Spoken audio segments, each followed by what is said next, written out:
आपके मित्र मंडल भी साधुवाद के पात्र हैं। आपकी जो कॉलोनी है ना, हमें तो एक परिवार लगता है।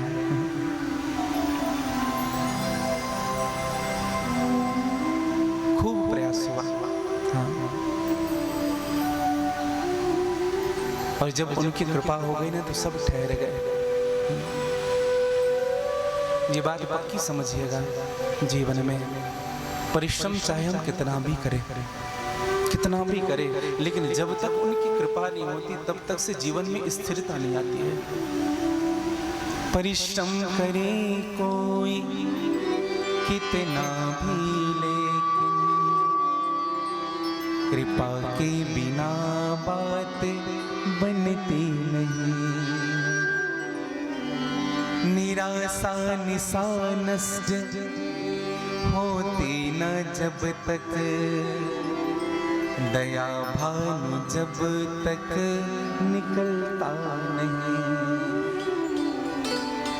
और यह जो शिव महापुराण इस पवित्र स्थान पर हो रहा है, मैं तो कहूँ ये तो अग्रवाल जी का पुण्य प्रताप तो है ही, लेकिन उनका तो प्रारंभ है। मैं तो कहूँ आपके पूर्वजों का पुण्य प्रताप है, जो आप शिव महापुराण के रूप में परिणित होकर के हम सबको दर्शन हो रहा है। पूर्वजों का, आपके पूजनीय पिताजी का आशीर्वाद।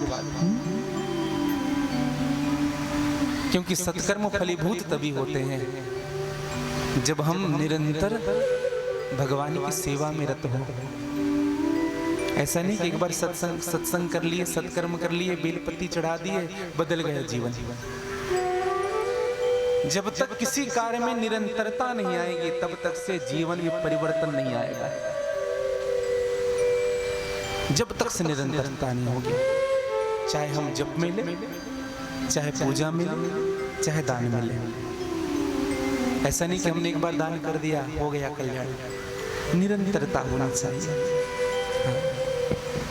शिव महापुराण की यह कथा हमको निरंतरता भाव से प्रेम करना ही सिखाती है।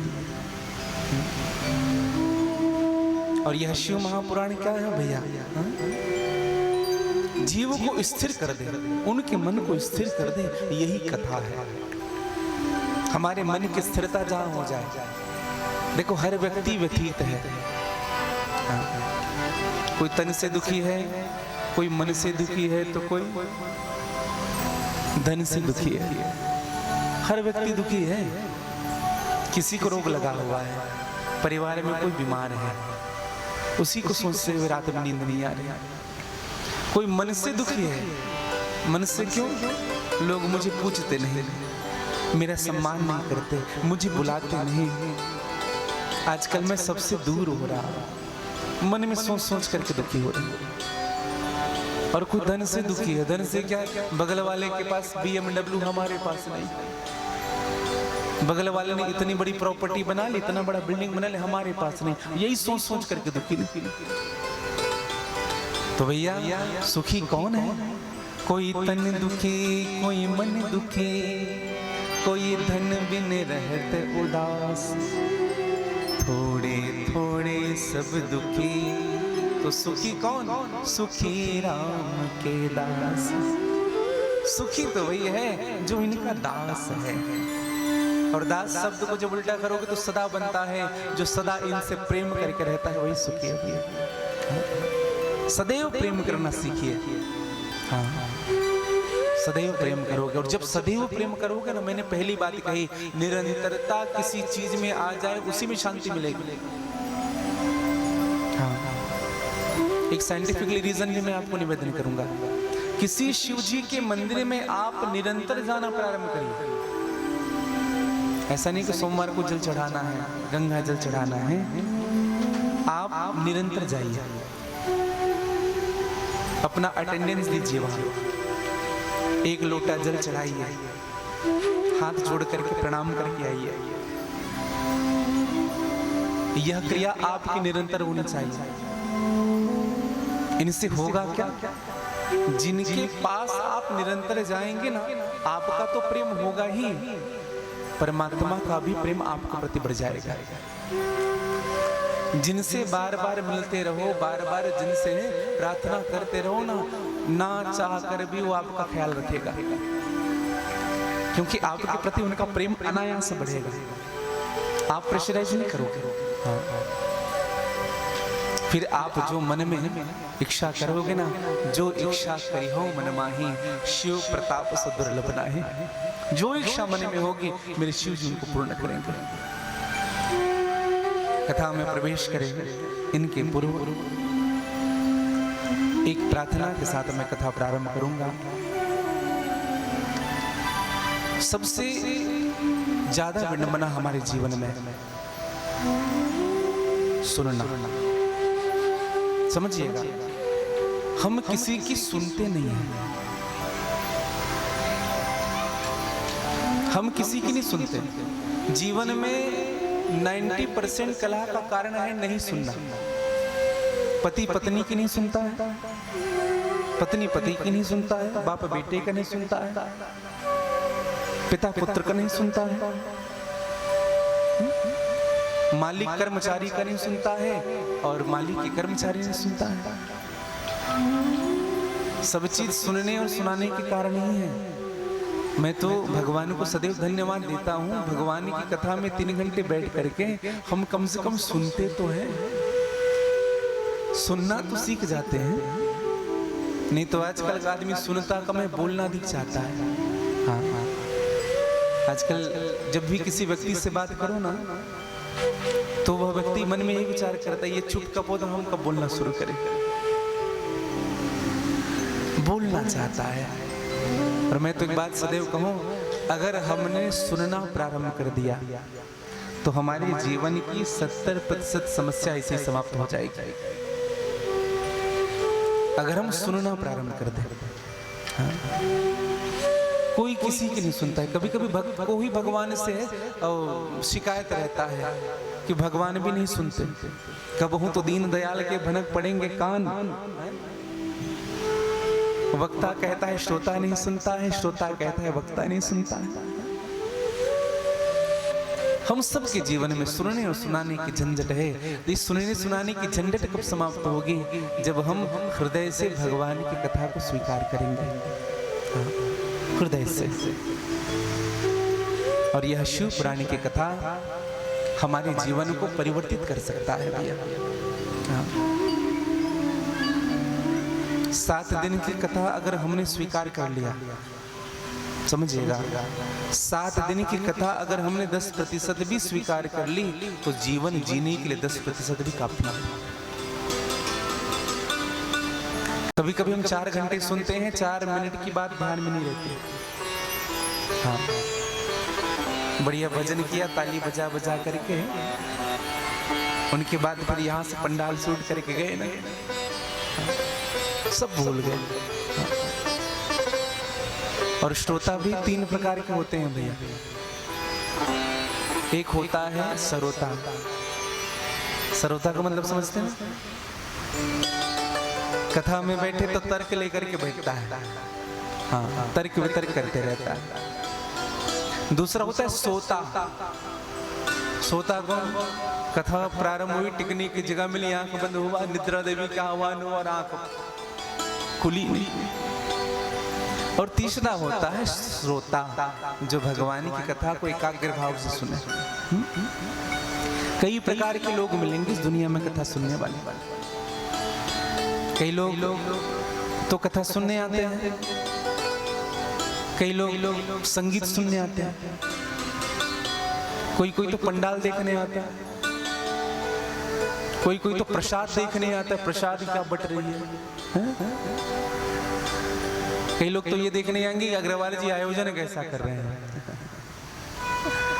और मैं तो एक ही बात कहूंगा कि अग्रवाल परिवार में जो आयोजन हो रहा है वह सभी विधियों से सराहने योग्य है। सबसे महत्वपूर्ण है भाव। भाव सबसे महत्वपूर्ण है भैया। हाँ, भगवान भी कहते हैं भाव का भूखा हूं मैं, भाव एक सार है, जो भाव से बजता है मुझको तो भाव से बेड़ा पार है। मुझे भाव चाहिए। और भैया जहां भाव नहीं है ना, वहां आनंद नहीं आ सकता। आप 4 घंटे बैठिए कथा में, आपको आनंद आएगा ही नहीं, ये मैं गारंटी दे रहा हूं, जब तक से भाव नहीं होगा हृदय में। हाँ, आनंद आएगी तभी जब हृदय में भाव उपजेगा। जिन हरि भगति हृदय नहीं आनी, जिन हरि भगति हृदय नहीं आनी, जीवत सब समान ते प्राणी, जीवत सब समान ते प्राणी, जिन हरि भगति हृदय नहीं आनी, जिन हरि भगति हृदय नहीं आनी, जीवत सब समान ते प्राणी, जीवत सब समान ते प्राणी, जे नहीं करे राम गुण गामा, जे नहीं करे राम गुण गाना। देखो जो दोहे हैं, जो चौपाई है, जितना समझ में आए उतना गुनगुनाइए, क्योंकि मैं हर दोहे और चौपाई को सरल रूप में इसलिए गाता हूँ आप लोग भी गुनगुना सकते।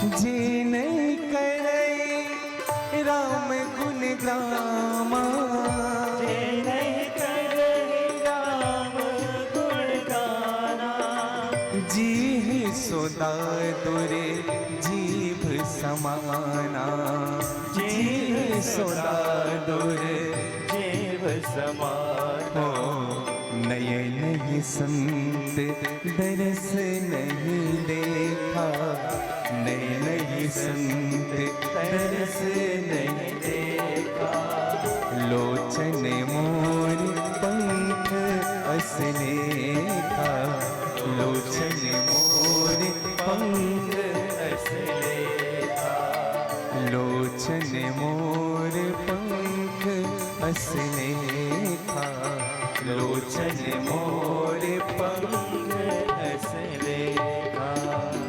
जे नहीं करे राम गुण ग्रामा, जिनकी जिह्वा भगवान की नाम नहीं लेती है,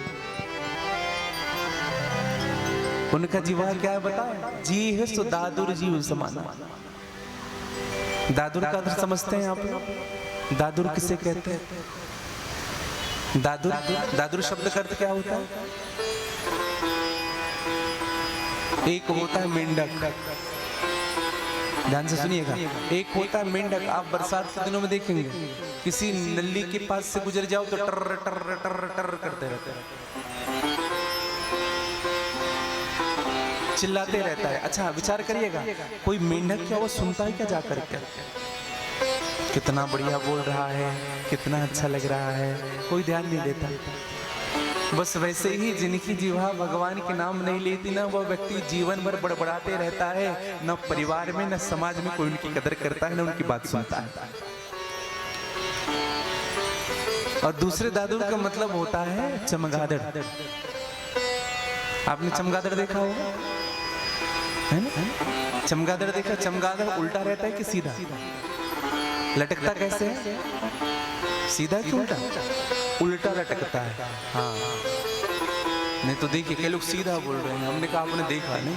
हाँ, चमगादड़ लटकता है उल्टा। और एक विशेष निवेदन करूं, चमगादड़ के शरीर में एक ही छिद्र होता है जहां से वो खाता भी है और जहां से वो उत्सर्जन भी करता है, जहां से भोजन करता है, जहां से विष्ठा का त्याग करता है।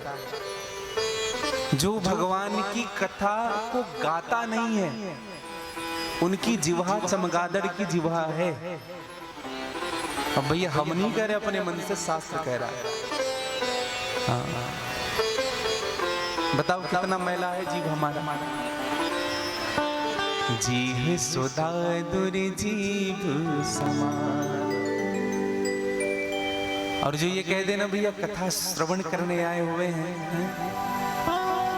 लेकिन हम भगवान की कथा श्रवण कर रहे हैं और कथा श्रवण करते करते हमारे मन हर्षित नहीं हो रहे। कई लोग कथा श्रवण करने आते 4 घंटे में एक बार भी हंसते नहीं, चेहरे में मुस्कान नहीं आता, ऐसे बैठे रहते जैसे कोई जबरदस्ती बिठा दिया हो उनको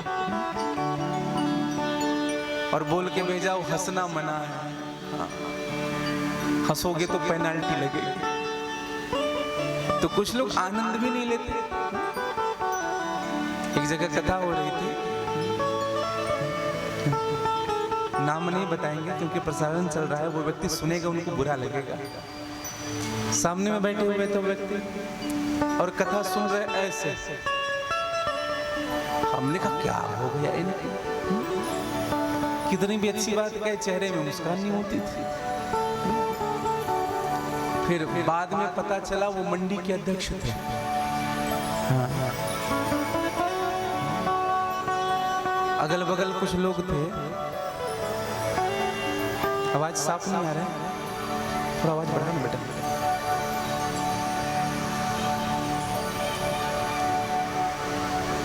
बाद में पता चला उनके आसपास जो लोग थे, उनके परिवार आए हुए थे, हमको बता रहे थे गुरुजी ऐसे ही है। हाँ, घर में भी नहीं हंसते। हाँ, दोस्तों के साथ खूब ठहाके मार मार करके हंसते, लेकिन चार के बीच में बैठते हैं ना तो अपने आप को ऐसा बना करके रखते जैसे हम अलग हैं। हाँ। एक बात बताऊं भैया, हाँ? मकसदे जिंदगी समझ कीमते जिंदगी न देखे, इश्क ही है बंदगी तो इश्क में बंदगी न देखे। अपनी पद प्रतिष्ठा मान सम्मान सबको झोले में लटका करके बैठना चाहिए भगवान के सामने। हाँ, बाहर रख करके आना चाहिए हम अपनी जगह कितने बड़े हैं कैसे। अभी आश्रम में भूमि पूजन हुआ, हमारे आदरणीय बघेल जी आए हुए थे, मुख्यमंत्री जी आसन दिए लेकिन वो नीचे बैठे ऐसे, खूब आनंद लिए। पिछले वर्ष की बात बताऊं मैं आपको, मैं निवेदन इसलिए कर रहा हूं कि जीवन में भगवान के सामने हम जब भी आते हैं तो अपने आप को मिटा करके आना चाहिए भैया, अपने मैं को मिटा करके आना चाहिए। अपने जीवन में जो मैंपन की बुद्धि है सबको समाप्त कर देना चाहिए। जीवन में सहजता हो, जीवन में सरलता होनी चाहिए। और जब तक से जीवन में सहजता और सरलता नहीं आएगी ना, तब तक भगवान नहीं मिलेंगे। भक्ति कब होती है? सहज ही सब कहे, सहज भयाना हो, और जो सहज ही विषयात जे भगति कहावे सो। जो सहजता से विषय का त्याग कर दे वही भगत होता है। सहज भाव से मन रुक जाए। हाँ, ऐसा नहीं करें आंख बंद करके व्यक्ति बैठे, नाक बंद करके बैठे, हठ योग करे, बिल्कुल नहीं, सहज भाव से। हाँ। और कथा में अनायास मन लगे, हमारा मन भगवान के चरणों में लगे। क्योंकि संत ने बड़ी सुंदर बात कही, बेमन चटुकारिता करता है आदमी, बेमन चटुकारिता करता है आदमी, झूठों की हाँ में हाँ भरता है आदमी, मरना नहीं बेमौत जीना ही इसलिए, सच बोलने से आजकल डरता है आदमी। दुख की नदी सा मन ही मन बहता है आदमी, दुख की नदी सा मन ही मन बहता है आदमी, जीने के लिए सब कुछ सहता है आदमी, गैरों की तरह रहता है अपनों के बीच में, फिर भी किसी से कुछ नहीं कहता है आदमी। और ये बात पक्का समझिएगा, दिखने के लिए सिर्फ एक चेहरा है आदमी। परम श्रद्धेय साकेत वासी राजेश्वर सरस्वती जी महाराज कहते हैं कि दिखने के लिए सिर्फ एक चेहरा है आदमी, सहमा हुआ सा डरा डरा ठहरा है आदमी, सब जान कर भी खुद को अंधा बना लिया, सुनता सभी का है लेकिन बहरा है आदमी। सब जानता है, सब सुनता है, पुत्र का क्या धर्म होना चाहिए, पिता का क्या धर्म होना चाहिए, बहू का क्या धर्म होना चाहिए, सास का क्या धर्म होना चाहिए, भक्त का क्या धर्म होना चाहिए, सब जानता है, सब सुनता है, लेकिन जीता नहीं। और जब तक से जीवन में वो चीज उतरेगी नहीं, तब तक से जीवन का परिवर्तन नहीं होगा भैया। हाँ, जीवन में उतरना जरूरी है। और जीवन में उतरेगी तभी जीवन का परिवर्तन हो सकता है। संतों ने तो बड़ा सुंदर भाव गाया भी है। हमारे जीवन में भगवान की भक्ति ऐसे उतरे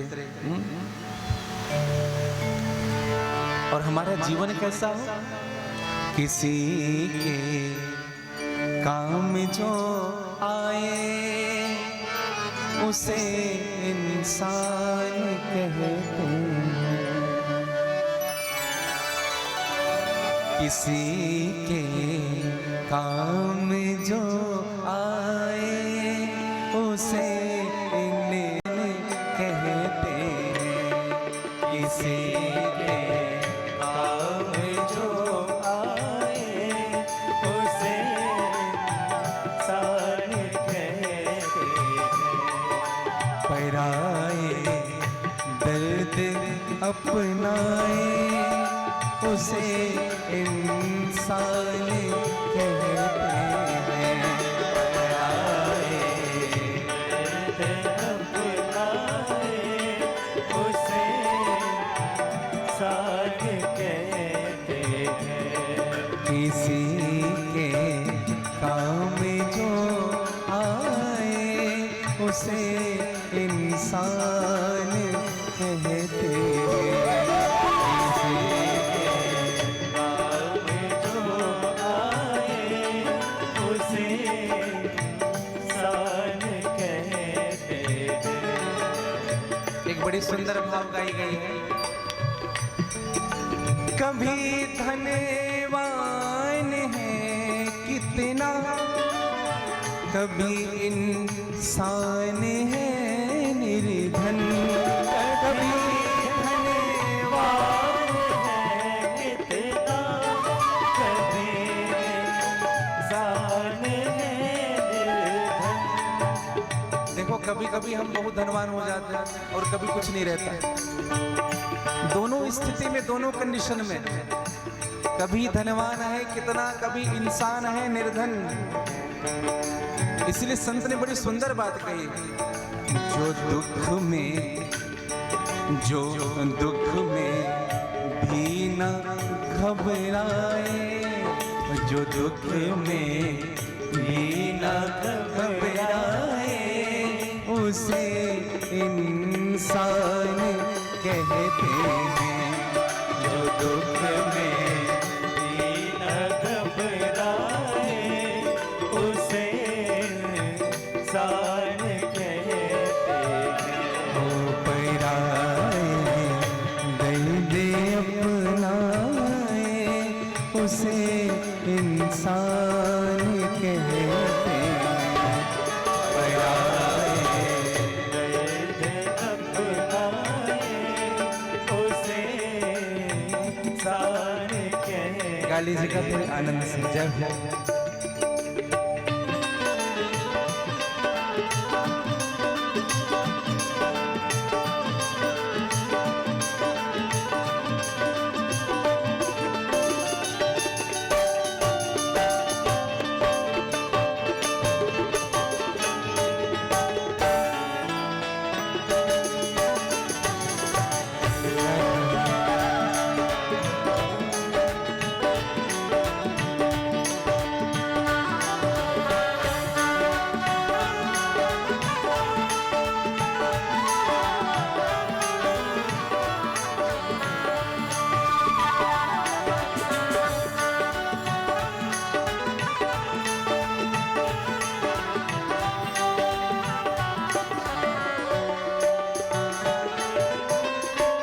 ये दुनिया एक उलझन है, कभी धोखा कभी ठोकर।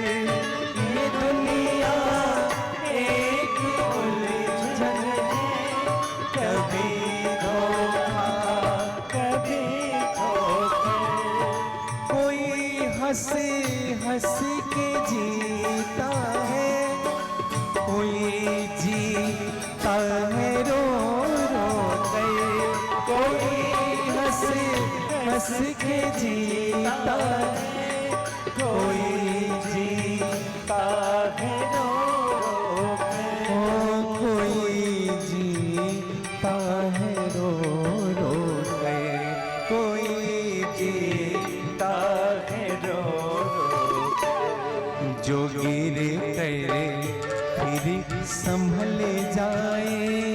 जो गिरे करे फिर संभल जाए, उसे इंसान कहते हैं। जो गिरे करे फिर संभल जाए, उसे इंसान कहते हैं। दूसरों के काम जो आए उसे इंसान कहते हैं।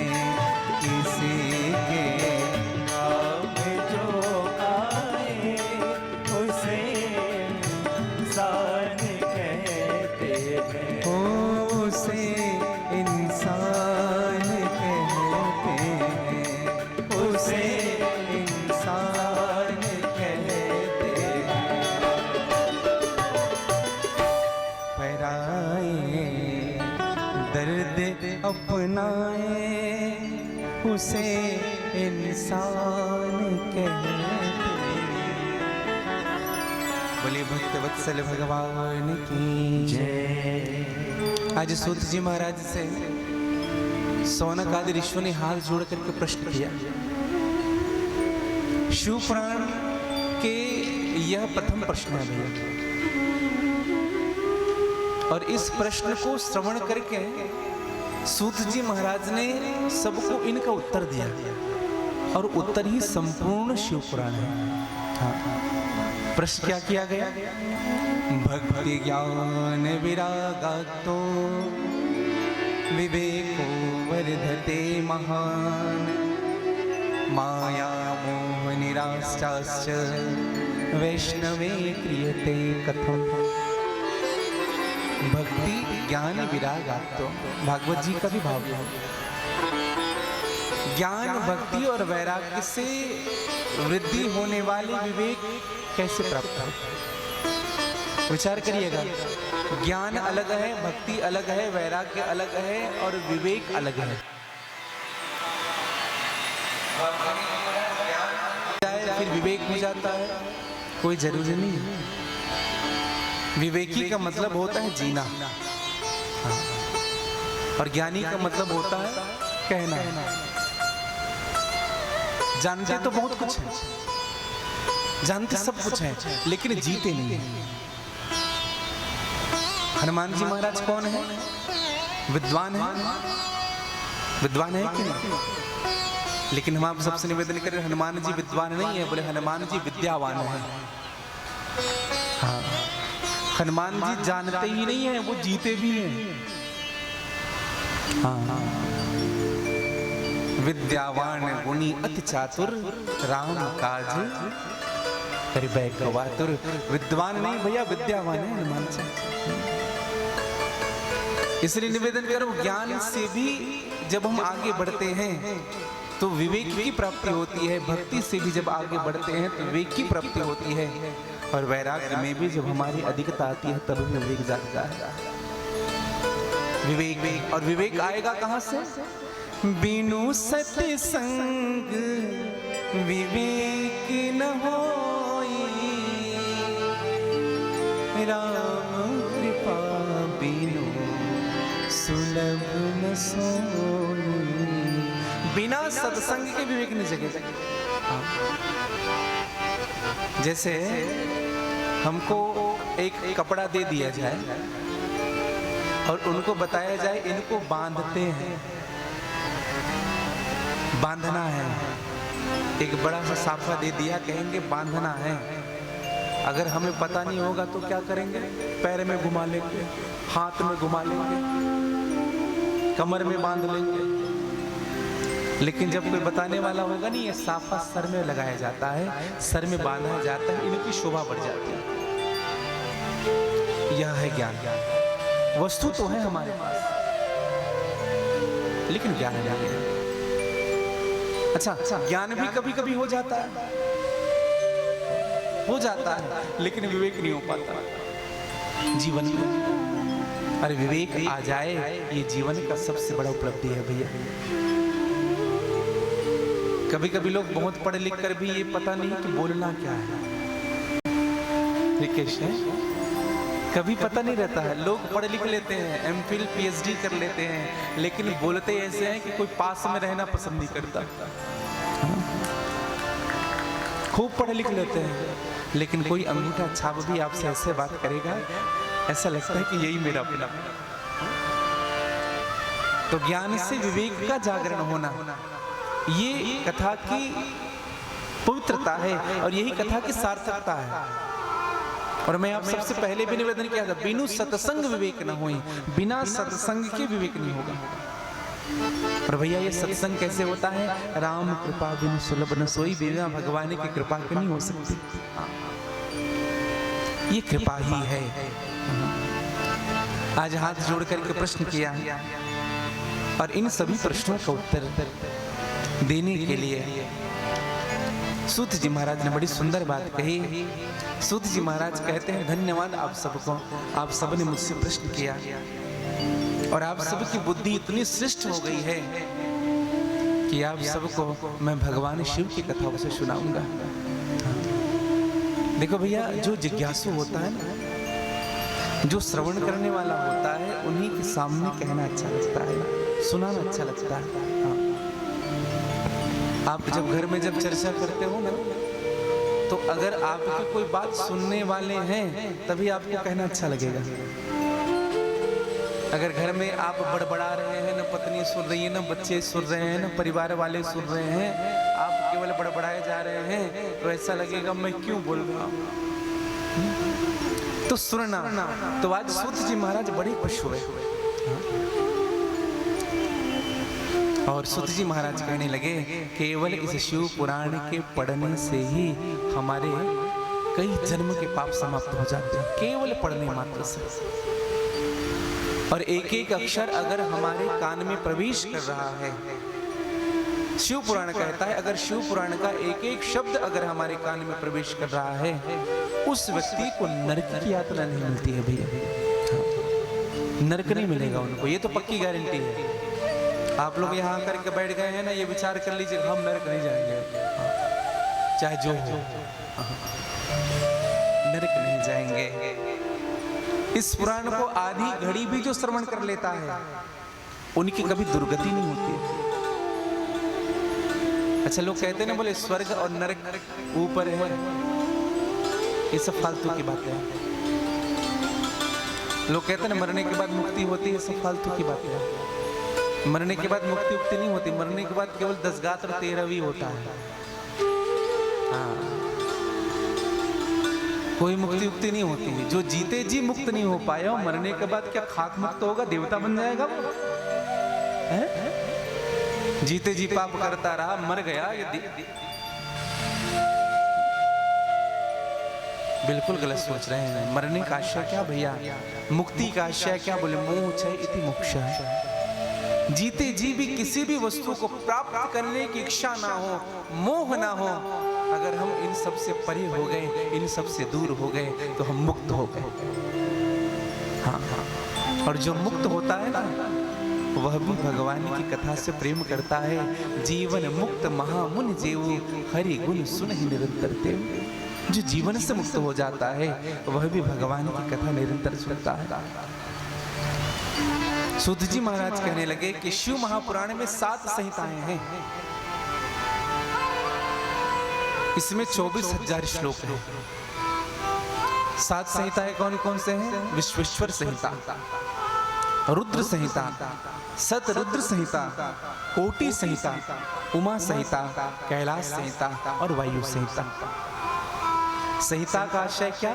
समे साम हितम यस्य सह संहिता।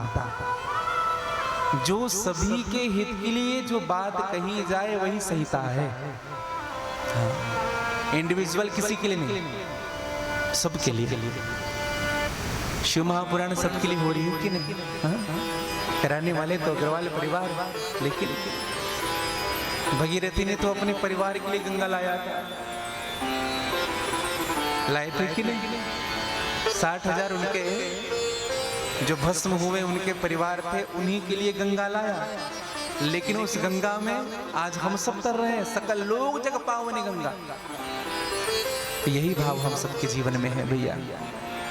अगर कोई व्यक्ति अपने कल्याण के लिए अगर भगवान को आमंत्रण करे, भगवान की कथा करे, यज्ञ करे, जप करे, तो बात समझिएगा उनका तो कल्याण होगा ही, साथ में उनके संपर्क में जितने हैं उन सबका कल्याण होगा।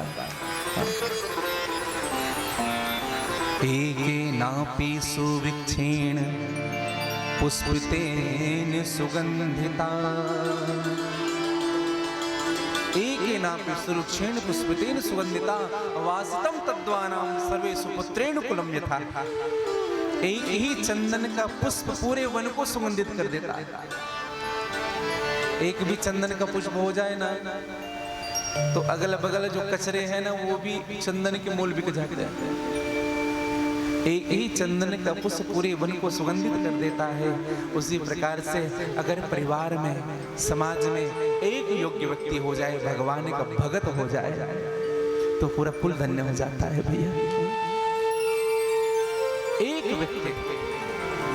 और एक बात बताऊं मैं आप सबसे, जीव को ना सदैव इस बात का निर्णय लेना चाहिए, वह एक व्यक्ति मैं निकलूं, मेरे परिवार की ओर से मैं वह एक बनूं जिन एक एक के कारण अनेक का कल्याण हो सके।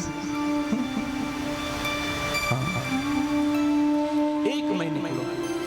अगर हर परिवार से हर बच्चा यह निर्णय लेना प्रारंभ कर देना तो हर परिवार में ध्रुव और प्रहलाद निकल जाएंगे। हर प्रहलाद, हर घर की बात बताऊं मैं आपको,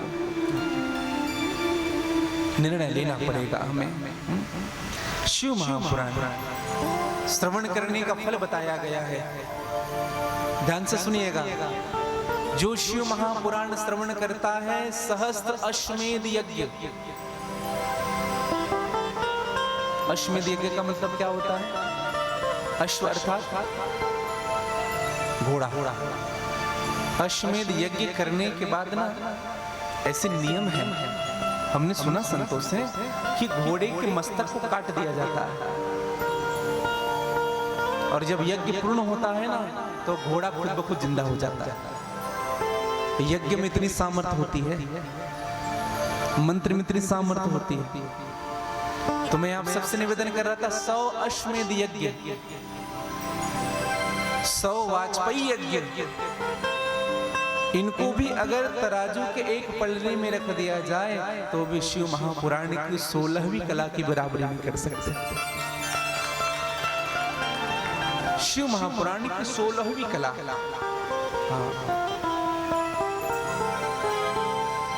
और भैया यहां तक से कहते हैं हजारों गंगा स्नान किया जाए, सप्त नदी का स्नान किया जाए, सप्तपुरी की यात्रा की जाए, इस पुराण के समता नहीं कर सकते। सप्तपुरी कौन कौन से हैं? अयोध्या, मथुरा, माया, काशी, कांची, अवंतिका, उज्जैन, द्वारिका। सप्तपुरी कौन कौन से हैं? अयोध्या, अयोध्या जहां भगवान राम जी वास करते हैं। अयोध्या, मथुरा जहां हमारे बिहारी जी हैं। तीसरा है काशी,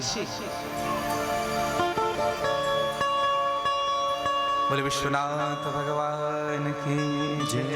ये सप्तपुरी है, तो यह है काशी। हाँ?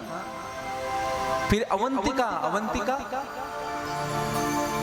उज्जैन्याम, अवंतिकायाम उज्जैन्याम महाकालेश्वर भगवान की।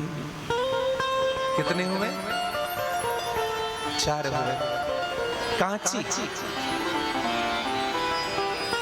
कांची, कांची कहाँ? बोले कांचीपुरम, तमिलनाडु। बहुत कम लोग जानते हैं, विशेष निवेदन करना चाहूंगा। सबसे विशाल मंदिर कांचीपुरम में भगवान विश्वनाथ जी का। और ऐसी मान्यता है कि उस महादेव में 12 ज्योतिर्लिंगों की शक्ति एक साथ निहित है। हाँ, एक बार उनका दर्शन करें, विशाल मंदिर बना हुआ है कांचीपुरम, तमिलनाडु। अगर कभी गए होंगे आप। द्वारिका, और माया। माया का आशय क्या भैया? हरिद्वार। ऐसे 7 सप्तपुरी हैं।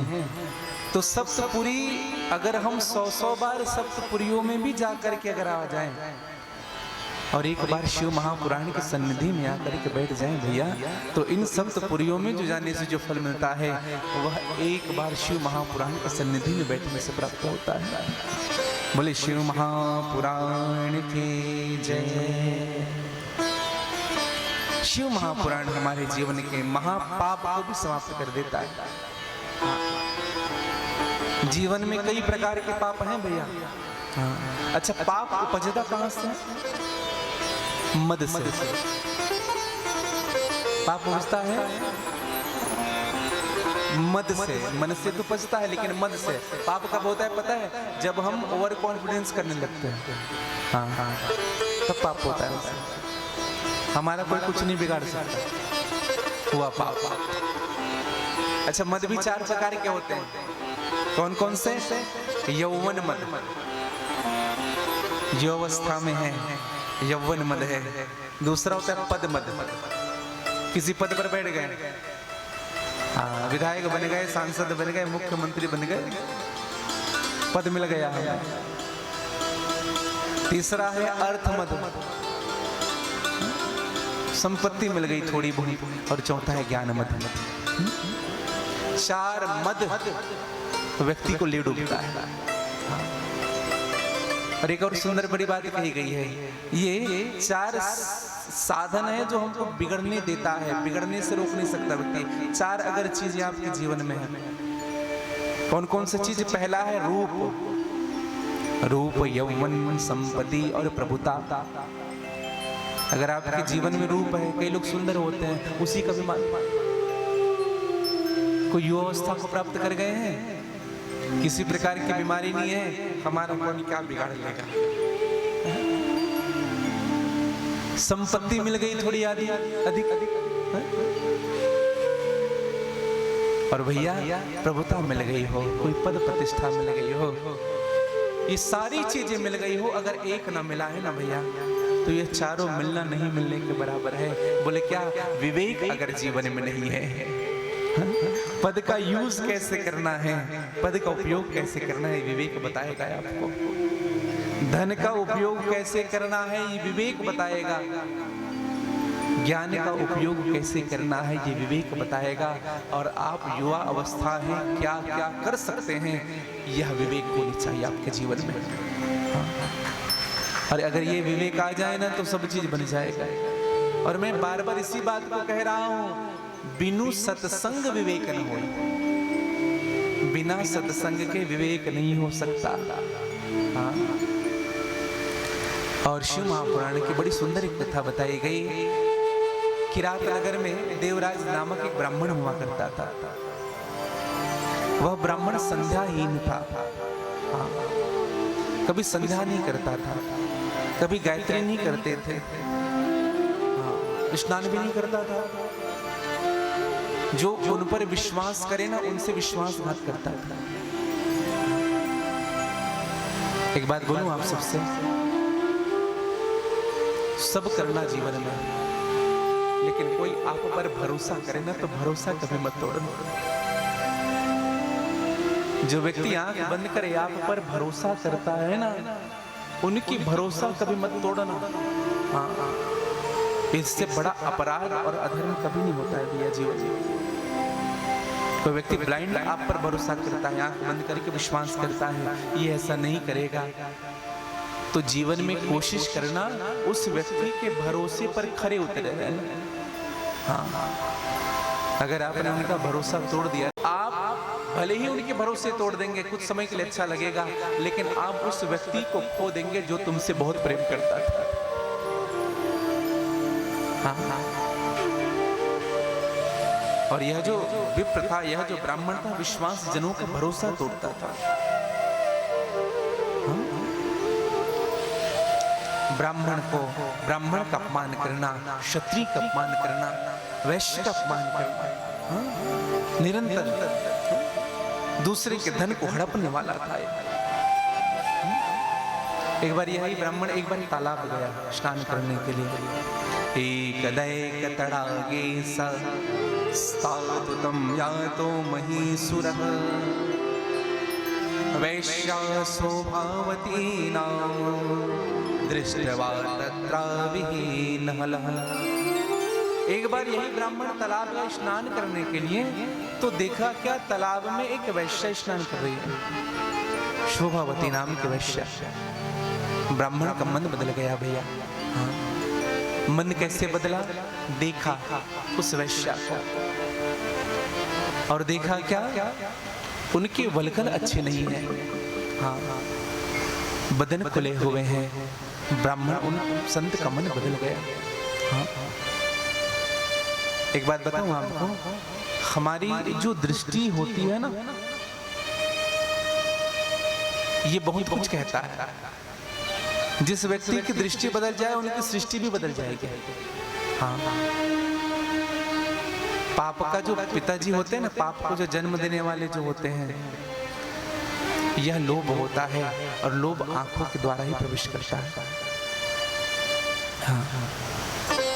काम आंखों के द्वारा प्रवेश करता है। अच्छा विचार करिएगा, लोगों का मन बहुत विचलित होता है और आज भी हम मोबाइल में, टेलीविजन में ऐसे ऐसे दृश्य देखते हैं। हाँ? जो दृश्य परिवार के साथ बैठ करके नहीं देखा जा सकता। बताइए हमारी दृष्टि कैसी हो रही है? दृष्टि बदलेगी। आज इस ब्राह्मण की दृष्टि बदली और दृष्टि नहीं, उनकी सृष्टि भी बदल गई। इन्होंने वैश्या को अपना लिया। हाँ, स्वीकार कर लिया, उनके साथ प्रेम करने लगा। और भैया दशा ऐसी हुई कि अब तो अपनी पत्नी से दूर होने लगा। पत्नी से दूर होता है। इनके माता पिता को जब पता चला यह कुमारगी होने वाला है, यह घर छोड़ करके बाहर रहता है, पिताजी ने खूब समझाया, उनको कहा कि बेटा समझ जा, अब भी समय है, घर में पुत्र हैं, परिवार है, सब है। लेकिन पिताजी की बात नहीं सुनी। एक सूत्र दिया मानस में, जहां सुमति तहां संपत्ति नाना, जहां सुमति तहां संपत्ति नाना, जहां सुमति तहां संपत्ति नाना, जहाँ सुमति तहाँ संपत्ति नाना, जहां कुमति तहां विपत्ति निधाना, जहाँ कुमति तहाँ विपत्ति निधाना, जहां कुमति तहां विपत्ति निधाना, जहाँ कुमति तहाँ विपत्ति निधाना, तब उर कुमति बसी विपरीता, तब उड़ कुमति बसे विपरीता, हित अनहित मानहुर भूप्रीता, हित अनहित मानहुर भूप्रीता, हित अनहित मानहुर भूप्रीता, हित अनहित मानहुर भूप्रीता, तब उर कुमति बसी विपरीता। विचार करिएगा भैया, बड़ा सुंदर सूत्र दिया। जहां सुमति तहां संपत्ति नाना, जहां कुमति तहां विपत्ति। जहां सुमति है वही संपत्ति है। और संपत्ति का मतलब धनी मत समझिएगा, एक सज्जन व्यक्ति का भी मिल जाना बड़ी संपत्ति होती है। हाँ, एक अच्छे व्यक्ति के संसर्ग में रहना भी बड़ा सम्मान और धन की बात होती है। जहां सुमति तहां और जहां कुमति तहां विपत्ति निदाना। जीवन में कुमति है ना भैया। अच्छा एक बात बताएं आपको, हमारे जीवन में कुमति कब आई, सुमति कब आई, कैसे पता चलेगा? कुमति ने कैसे प्रवेश कर लिया? और सुमति ने कैसे प्रवेश कर लिया, कब पता चलेगा भैया? कैसे परिचय होगा कि हमारे जीवन में कुमति ने प्रवेश किया, हमारे जीवन में सुमति ने प्रवेश किया? कैसे पता चलेगा? सीधी सीधी बात कहूं, तब मोरी कुमति बसी विपरीता, विपरीत जीवन हो जाने लगे। कैसे विपरीत जीवन? अपना पराया लगने लग जाए और पराया अपना लगने लग जाए। हाँ। सगा भाई से दुश्मनी हो जाए, बैर हो जाए, और पड़ोसी से प्रेम हो जाए। हाँ। घर के माता पिता से दूर हो जाए, ससुराल प्यारा लगने लग जाए। यह है जीवन की कुमति। हाँ। अपने दूर हो जाए आपके जीवन से। जिन्होंने बहुत कुछ किया आपके लिए, वही आपको अपना शत्रु लगने लग जाए, और जो बार बार तुम्हें धोखा दिया है वो आपको अपना मित्र लगने लग जाए। समझ लेना, हृदय में कुमति प्रवेश कर गई। हित अनहित मानहु रिपु प्रीता, फिर वह व्यक्ति अपना हित नहीं कर सकता जीवन में कभी। हाँ। और भैया आज यह ब्राह्मण खूब समझाया गया माता पिता के द्वारा, लेकिन समझा नहीं। एक दिन माता पिता सोए हुए थे, पत्नी सोई हुई है, बच्चे सोए हुए हैं। यह पापी, यह दुष्ट, यह अत्याचारी, यह अधमी सबको समाप्त कर दिया, सबको मार डाला, सबको समाप्त किया है। अत्याचारी पापी, यह आदमी क्षणिक भी मन में विचार नहीं किया। देखो भैया, जीवन में ना हम अधर्म कब करते हैं? जब हम धर्म से विमुख होते हैं, जब अपनों से दूर होते हैं, तभी अधर्म होता है। हाँ? अपनों से दूर होते हैं, मन में कई प्रकार के कुपत्य जगते हैं। फिर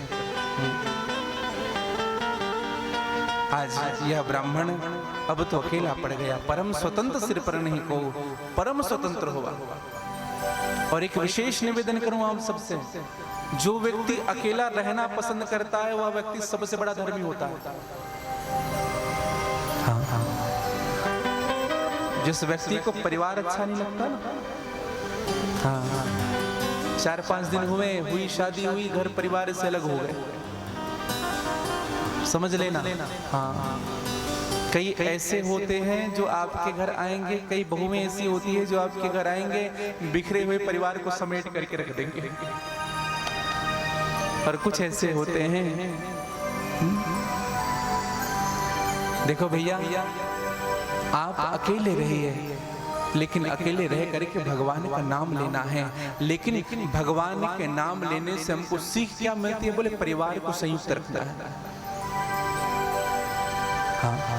और संयुक्त परिवार ही धरती का स्वर्ग होता है। हाँ। यह ब्राह्मण अब तो अकेला हुआ। एक बार यही ब्राह्मण अत्यंत भोगी हो गया, वैश्या के साथ सदैव रहता था।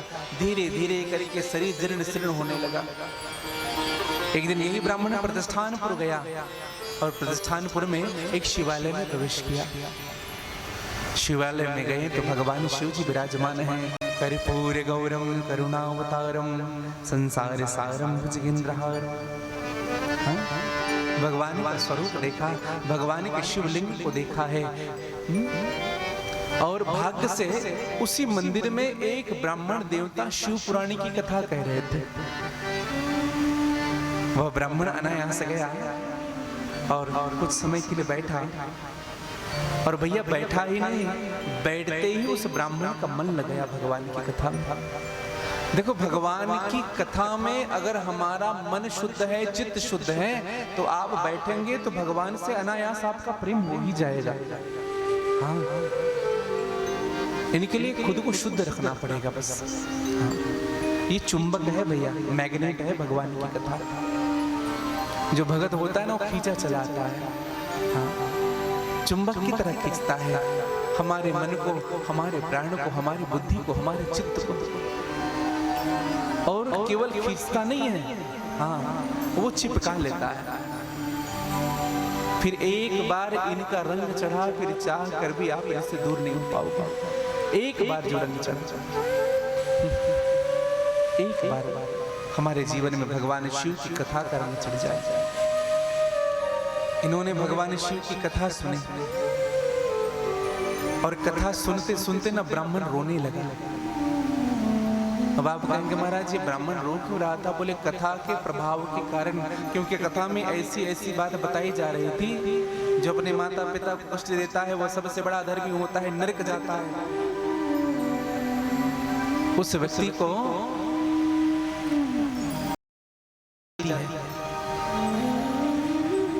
उस व्यक्ति को 100 जन्म तक कीड़ी की योनि में जन्म लेना पड़ता है। ब्राह्मण सुनने लगा, मन में रोने लगा, कहा कि मैंने ये सब अधर्म किए, मतलब मुझे भोगना पड़ेगा। देखो कथा से होता क्या? एक व्यक्ति हमसे पूछ रहे थे, बोले महाराज जी कथा से क्या होता है? एक बात बताऊं भैया, कथा ना आपके जीवन में मिरर का काम करता है, दर्पण का काम करता है। हाँ, कथा क्या है? बोले दर्पण है। और ये दर्पण में अगर हम कभी चेहरा देखते हैं ना, चेहरे में कहीं काली माँ लगी हो तो हम उनको उस काली माँ को पोंछते हैं ऐसे। अगर दर्पण ना हो तो पता कैसे चलेगा? उसी प्रकार से कथा दर्पण है। हम जितने भी भूल कर रहे हैं हमको कथा से पता चल रहा है हमसे भूल क्या क्या हो रही है, और हम उसी भूल का सुधार करने के लिए कथा में बैठते हैं। परम आदरणीय परम श्रद्धेय संत डोंगरे जी महाराज कहते हैं, कथा सुनते सुनते अगर रोना आ जाए, चरित्र को सुनते सुनते अगर रोना आ जाए तो बात पक्की मानिएगा आपने सच में हृदय से कथा श्रवण की है। कथा श्रवण करते हुए आंख बंद हो। केशकाल के पास एक गांव है धनोरा, वहां कथा हो रही थी। तो वहाँ जो श्रोता थे ना भैया, हाँ धर्मशील ज्ञानी गुणवंता आप जैसे ही थे सब, लेकिन कम से कम मुझे ऐसा लगता था कि कम से कम 50 श्रोता कम से कम वो कथा सुनते थे ना, तो उनका आंख बंद रहता था और कथा सुनते रहते थे, आंख बंद किए हंसते थे और आंख बंद किए उनके आंख से अश्रु प्रवाहित होता था। कथा में इतने डूब जाते थे। ये भाव की बात है। हाँ, कथा से जब प्रेम हो जाता है ना भैया, तो खुद ब खुद हमारा जो जीवन होता है ना, परिवर्तन होने असर दिखता है जीवन में। हाँ, और कुछ कहे या ना कहे आपकी आंखें कह देगी किसी से प्रेम कितना है। आंखें क्या सब झूठ बोल सकता है, मुख झूठ बोल सकता है, लेकिन आंख कभी झूठ नहीं बोलती। हाँ, स्वीकार करना ये उनकी कृपा के कारण हो पाता है। हाँ। और भैया यह ब्राह्मण रोता रहा और स्थिति ऐसी हुई कि यह ब्राह्मण रोते रोते इनके प्राण रुकने लगे, प्राण अवरुद्ध हो गया, कंठ अवरुद्ध हो गया। यह ब्राह्मण उसी शिवालय में बैठ कर के अपने दम को तोड़ दिया। हाँ, प्राण निकल गया उस ब्राह्मण का। यमलोक से यमदूत ने भेजा, यमलोक से कहा कि जाओ उस पापी को लेते हुए आओ। और जब यमदूत जब उनको लेने के लिए आए ना भैया, तो भगवान शिव के गण पहले ही उपस्थित थे वहां पर। यमदूत से कहा कि हाथ मत लगाना, ये हमारा कस्टमर है, ये हमारा क्लाइंट है, इनको हाथ मत लगाना। बोले क्यों? कहा कि शिव नाम लिया है मरने के समय, इसलिए इनको शिव की गति मिलेगी, इनको भगवान शिव अपने गोद पर वास देंगे। भगा दिया यमदूतों को। बढ़िया सुंदर सूत्र दिया है, नाम लेते जो हृदय बिचारा, दुख के बस कहो मोहि पुकारा, मोर नाम जो जग में ले,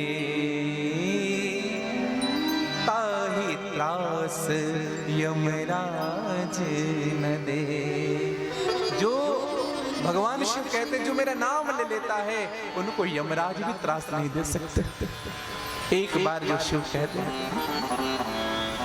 काल भी उनका क्या बिगाड़े जो भक्त हो, जो एक बार उनका नाम ले लेता है, जो उनके साथ जुड़ जाता है भैया। इसलिए संत कहते भी हैं और गाते भी हैं ये भगवान शिव। शिव क्या है बोले शिव ही कल्याण करता है, जगत का कल्याण करने वाला शिव है। और एक संत तो गा भी रहे थे बड़े भाव से, बोले शंकर भगवान की जय। भक्त भी कहता है तुम आना भोले बाबा। नगर में भी भगवान शिव का आगमन, अग्रवाल परिवार में भी भगवान शिव का आगमन, और मैं तो कहूँ आप और हम सब के हृदय में भी शिव का आगमन हो जाए। हर हर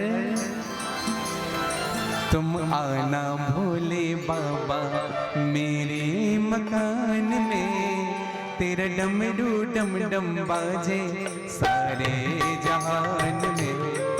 तुम आना भोले बाबा मेरे मकान में, तेरा डमरू डम डम बाजे सारे जहान में।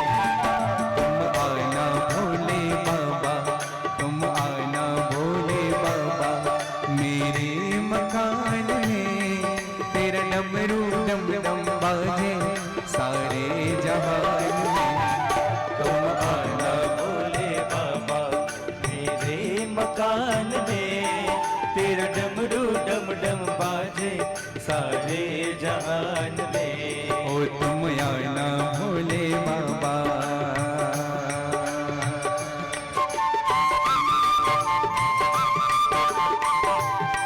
गाली जगह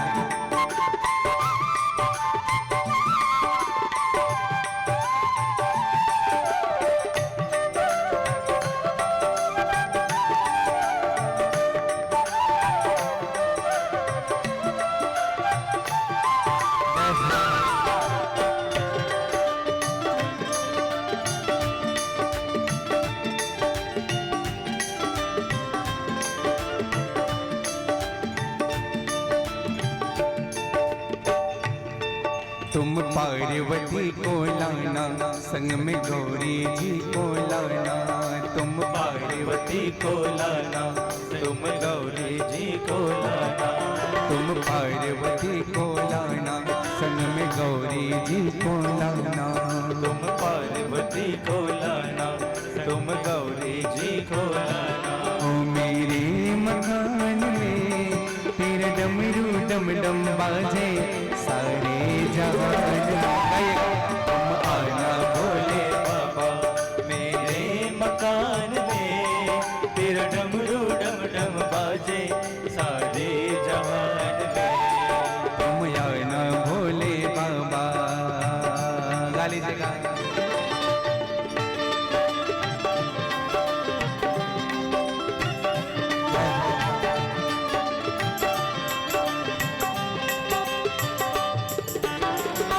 और हाथ पसार कर पूरी आनंद से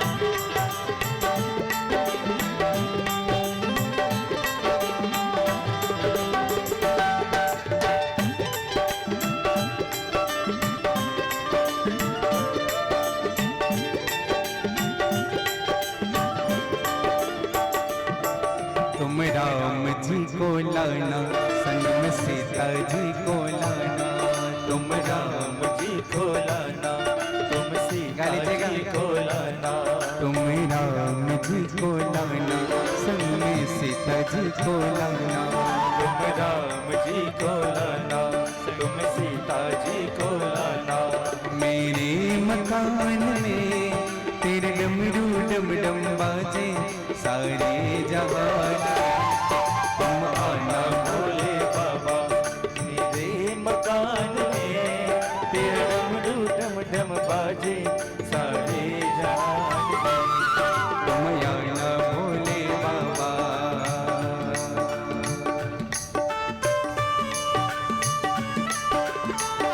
जय हो।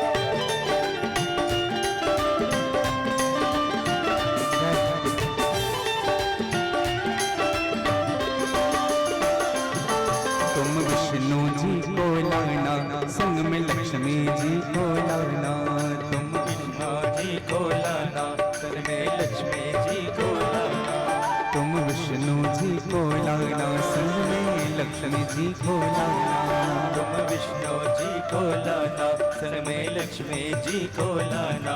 मेरे मकान में तेरा डमरू डम डम बाजे सारे जहान में। तुम आना हे बाबा मेरे मकान में, तेरा डमरू डम डम बाजे सारे जहान में। तुम आना भोले बाबा मेरे मकान में, तेरा डमरू डम डम बाजे सारे जहान में। तुम आना भोले बाबा मेरे मकान में, तेरा डमरू डम डम बाजे सारे जहां। गाली से बड़े भाव से तुम आना भोले बाबा।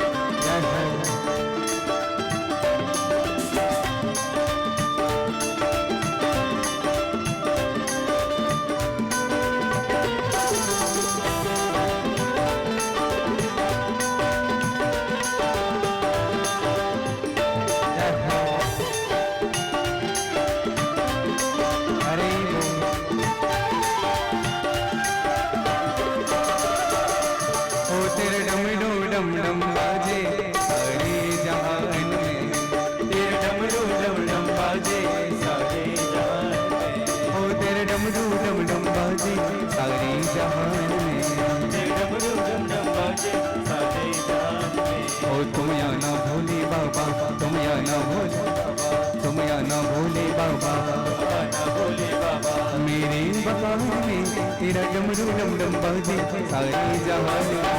तुम आना भोले बाबा मेरे मकान में तेरा डमरू डम डम बाजे सारे जहान में। आना भोले बाबा मेरे मकान में तेरा डमरू डम डम बाजे सारे जहान में।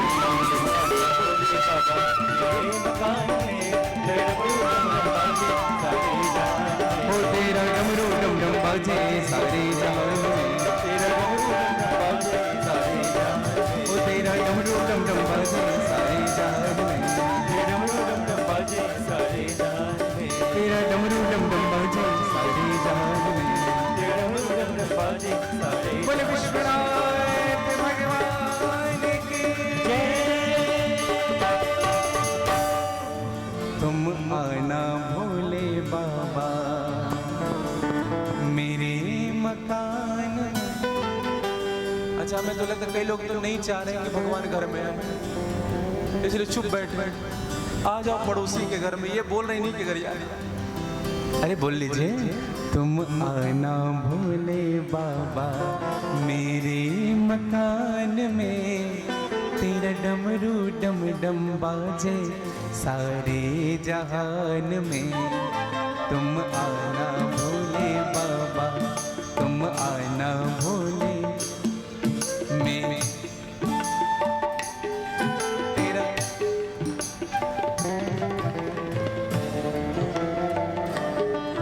तेरा डमरू डम डम बाजे सारे, तेरा डमरू डम डम बाजे सारे। बोल विश्वनाथ भगवान की जय। शिव जी को हृदय में बुलाना, और जब हृदय में आ जाएंगे ना तो हम कैसे भी हैं हमारा कल्याण संभव है। भगवान शिव सबका कल्याण करते हैं। आज सूत जी महाराज ने शौनक आदि ऋषियों से कहा कि ऐसे ही कल्याण करने वाले भगवान शिव की कथा एक और ब्राह्मण हुए जिन्होंने भी अपराध किया, उनकी पत्नी ने भी अपराध किया। अभी तो केवल ब्राह्मण ने अपराध किया था, केवल पति ने अपराध किया था, लेकिन अभी तो परिवार ने अपराध किया। उन सबको मेरे शिव ने स्वीकार कर लिया। हाँ। अब आप कहेंगे कैसे? तब सूत जी महाराज कहने लगे, समुद्र के तट पर एक निष्पल नाम का, वाष्पल नाम का ग्राम था। समुद्र के सबसे निकट वाष्पल नाम का गांव। उस गांव में केवल एक ही व्यक्ति कुटिल बुद्धि का नहीं था, पूरे गांव वाले, हाँ, पूरे गांव वाले मंद बुद्धि के थे, कुटिल बुद्धि के थे। हाँ। इन सब का मन सदैव काम में लगा रहता था, क्रोध में लगा रहता था, वासनाओं में डूबा रहता था। इस गांव में सब विषयी लोग थे। हाँ। एक बड़ी सुंदर सूरत बताई गई है, सब नर काम लोभ रत क्रोधी देव विप्र श्रुति संत देव। अच्छा, हृदय में जब काम कब जगता है, लोभ कब जगता है, इनके पीछे कारण कब जगता है? जब हमारे हृदय में भगवान के प्रति वासना नहीं रहती, उपासना नहीं रहती, तभी वासना प्रवेश करता है। भक्ति प्रवेश नहीं होती, तभी वासना प्रवेश करता है। जहाँ काम का राम नहीं, जहाँ राम नहीं काम। और एक और विशेष किसके हृदय में काम प्रवेश करता है?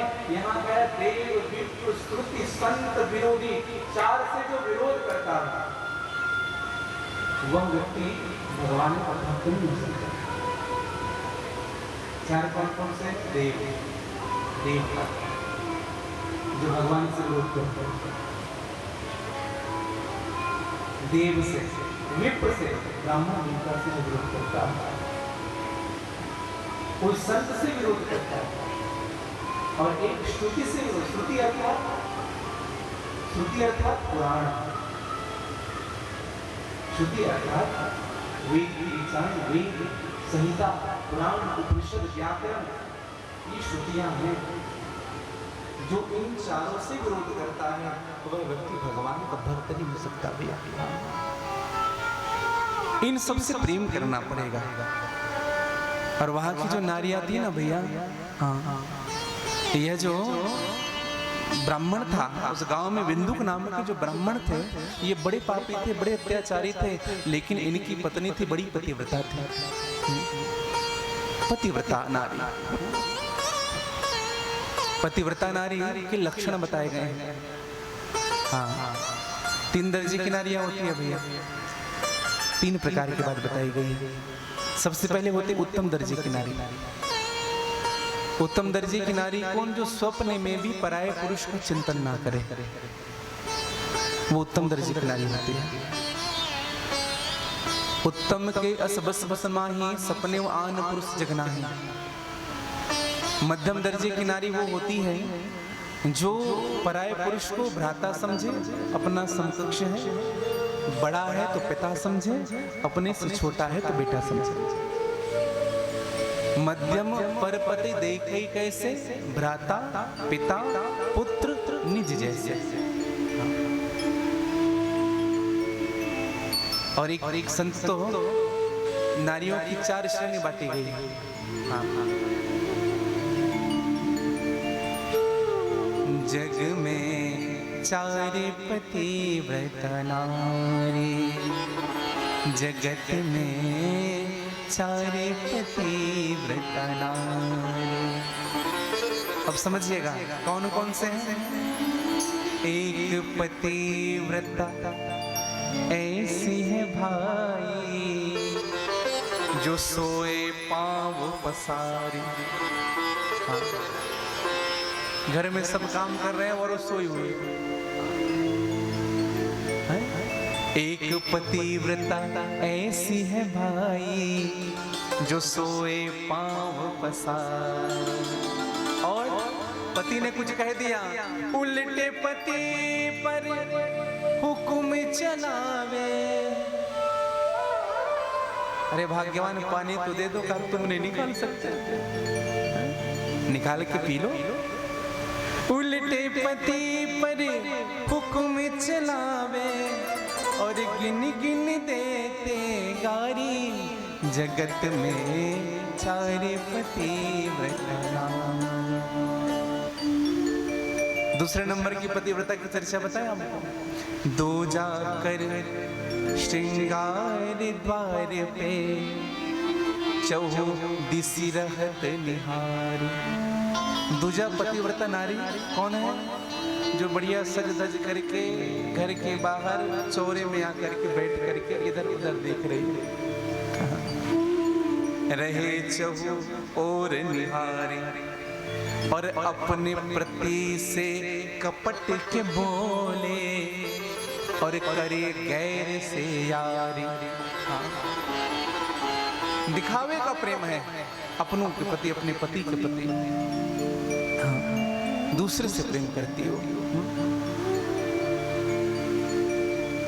तीसरे नंबर की बताई गई है, तीजे सकल जगत को समझे, क्या पिता बंधु महतारी। हाँ, पूरे जगत को समझ रही है वो। बड़े हैं तो पिता समझ रही है, नहीं तो भाई समझ रही है, नहीं तो माँ समझ रही है।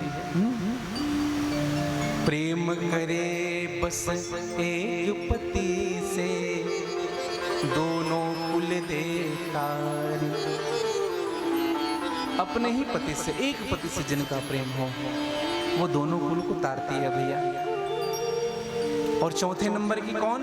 चौथे माने पति परमेश्वर, लूला लंगड़ा कोढ़ी। पति को परमेश्वर मानता हो, चाहे पति में कमियां हैं, पति कम पढ़ा लिखा है, पति सुंदर नहीं है, उनके पैर टूटे हुए हैं, कोढ़ का रोग है, कोई रोग है उनको, लेकिन फिर भी पति पति है। जो अपने पति को परमेश्वर समझते हैं ना भैया, ये बात पक्की मानिएगा, पक्की समझिएगा। बिनु श्रम नारी परम गति लहि, पतिव्रत धर्म छाड़ी छल गए। उस नारी को परिश्रम करने की जरूरत नहीं है। उस नारी को भगवान से प्रेम तो है, लेकिन बहुत ज्यादा पूजा पाठ हम कर रहे हैं, यह भी आवश्यक नहीं है। अगर हम पति की सेवा कर रहे हैं निश्चल भाव से, परम गति को प्राप्त होती है वो नारियां। जो पति को परमेश्वर समझती है, चाहे वो लूला हो, लंगड़ा हो या कोढ़ी हो, ईश्वर समझ के करी पति सेवा। ये 4 प्रकार की नारियां हैं भैया। हाँ। अब हमें यह निर्णय लेना है कि हम कौन सी कैटेगरी में आते हैं। हाँ। हम किस स्थान पर हैं। देखो, मैं आप सबसे बार बार निवेदन कर रहा हूं कि कथा हमें ये बताता है। देखो, कथा कोई बाहर की वस्तु नहीं, कथा हमारे अंदर की वस्तु है। अब जब पत्नी की बात चल रही है तो हमारे पुरुष लोग बड़े खुश हो रहे, सुन रहे हो। हाँ? हाँ? पंडित जी जो कह रहे हैं सुन रहे हो। लेकिन एक निवेदन करूं भैया, पतिव्रता नारी ऐसे नहीं मिलते। हाँ। जन्म जन्म के पुण्य उदय से मिले सावित्री नारी। जन्म जन्म के जब पुण्य उदय होते हैं ना, तब कोई सावित्री नारी मिलती है। कहे फणी जो लिखा विधाता, होई है गति तुम्हारी।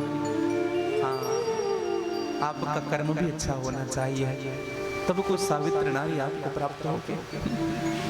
हम स्वयं गलत हैं, स्वयं अपराधी हैं। और आजकल का व्यक्ति यही सोचता है, भैया मैं भले अपराध करूं। हाँ। मैं सबको भले ही धोखा दूं। हाँ। और आज दशा यही हुई है। देखो, सावित्री नारी की चर्चा आप सबको पता होगी। सावित्री जी की कथा आप सब जानते हैं। इनके पति थे, इनकी मृत्यु होनी थी। यमराज लेने के लिए जब आए ना, तो उनकी जो पत्नी थी यमराज के पीछे पीछे जाने लगी। हाँ, ले जा रहे थे पति को, तो उनके पीछे पीछे जाने लगे। बोले, महाराज हमें भी ले जाओ, हम भी मरना चाहते हैं। पति नहीं, तुम जीकर के क्या करेंगे। यमराज ने कहा, तुम्हारी बारी अभी नहीं आई है, तुम्हारे पति की बारी। बड़ा अत्याचारी, बड़ा पापी है, इसलिए इनको हम ले जा रहे हैं।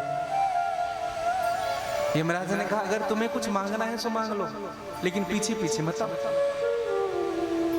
हाथ जोड़ करके सावित्री ने कहा, बोले महाराज जो मांगेंगे वो मिलेगा। बोले हाँ मिलेगा। सावित्री जी ने हाथ जोड़कर कहा कि महाराज मुझे 100 बच्चों की माँ बननी है। हाँ, मेरे 100 पुत्र हो। यमराज ने कहा तथास्तु, तथास्तु कहा, फिर पीछे पीछे चलने लगे।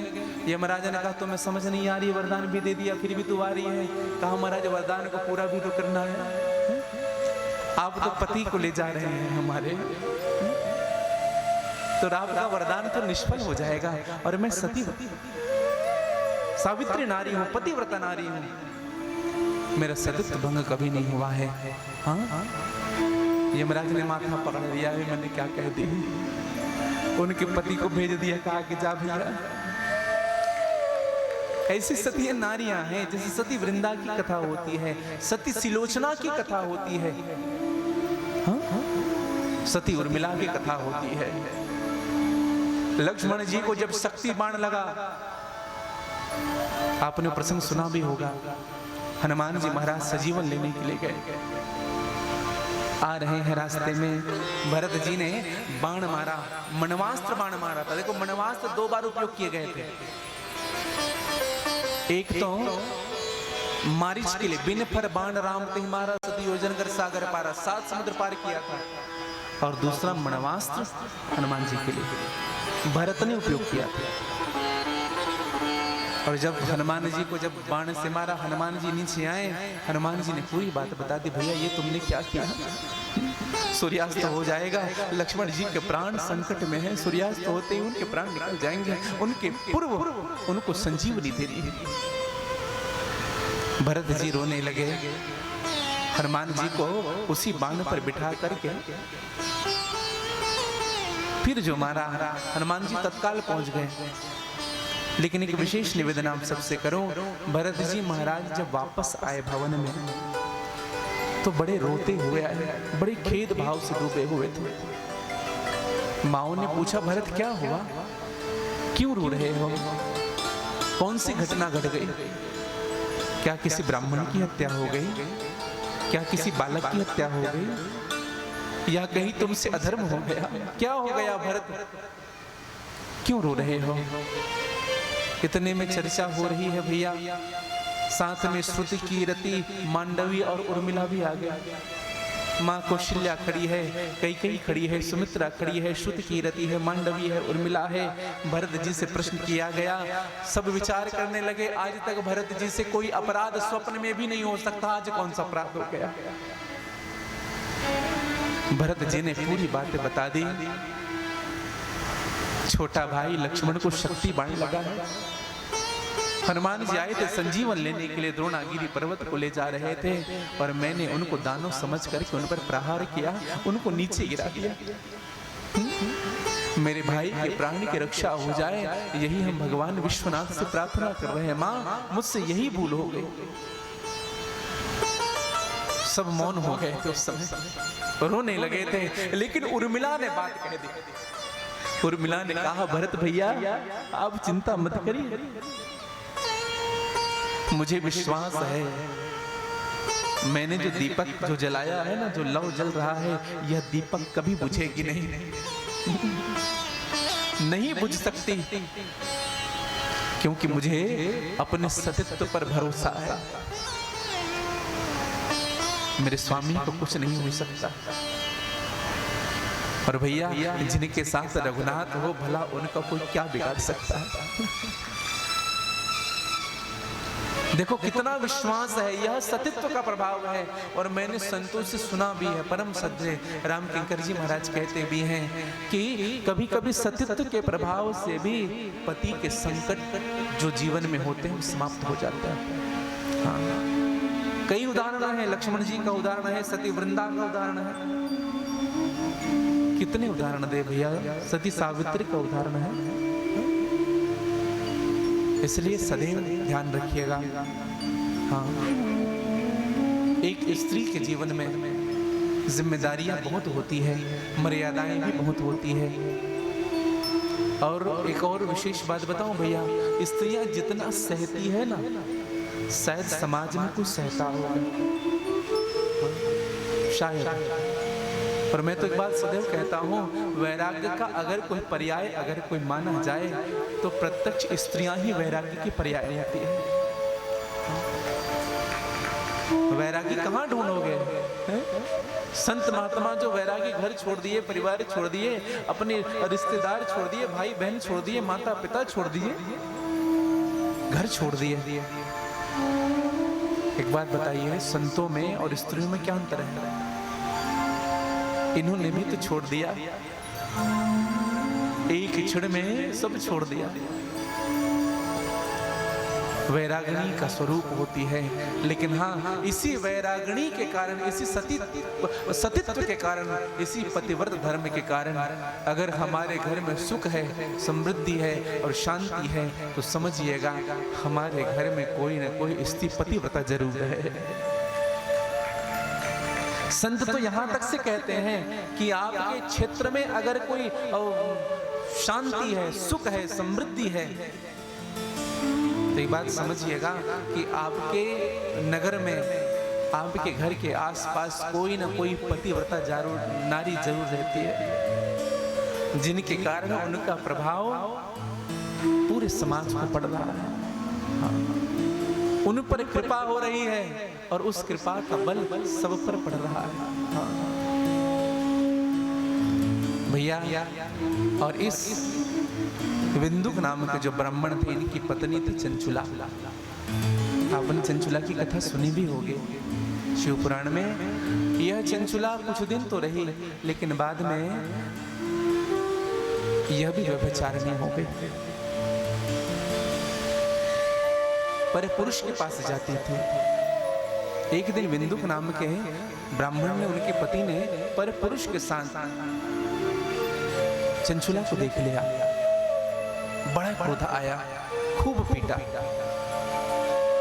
चंचुला ने कहा, स्वामी क्षमा करिएगा, आप भी तो ये कृत्य करते हैं, आप अधर्म करते हैं और आज मुझे धर्म की सीख दे रहे हैं, ये उचित नहीं है स्वामी।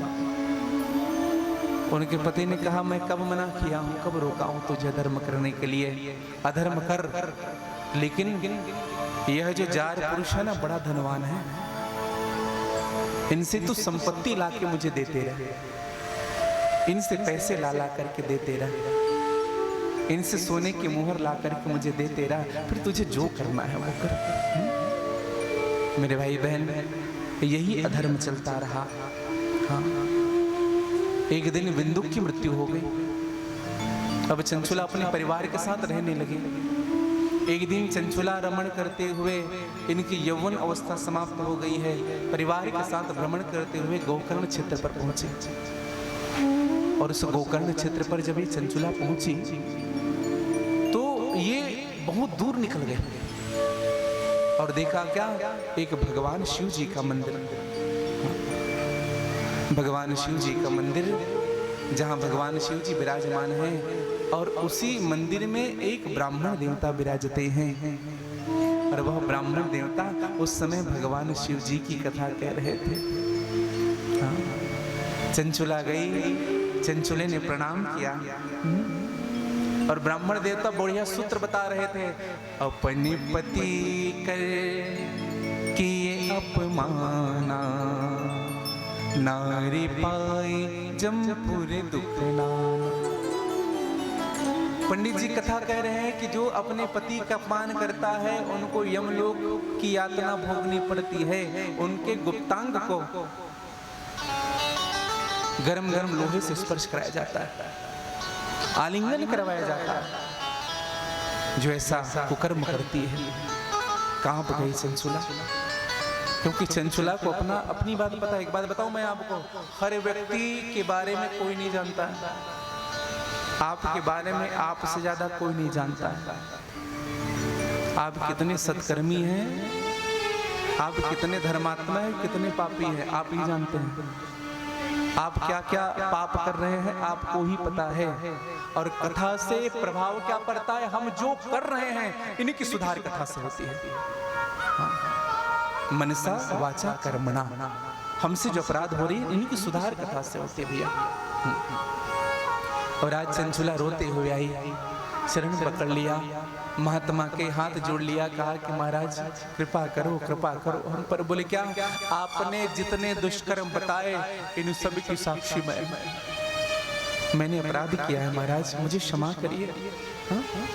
बस आपसे एक ही प्रार्थना है, मेरे अपराध दूर कैसे होंगे, मैंने जो पाप किया है वो पाप समाप्त कैसे होगा, एक प्रार्थना है आपसे, आप ही बताइए।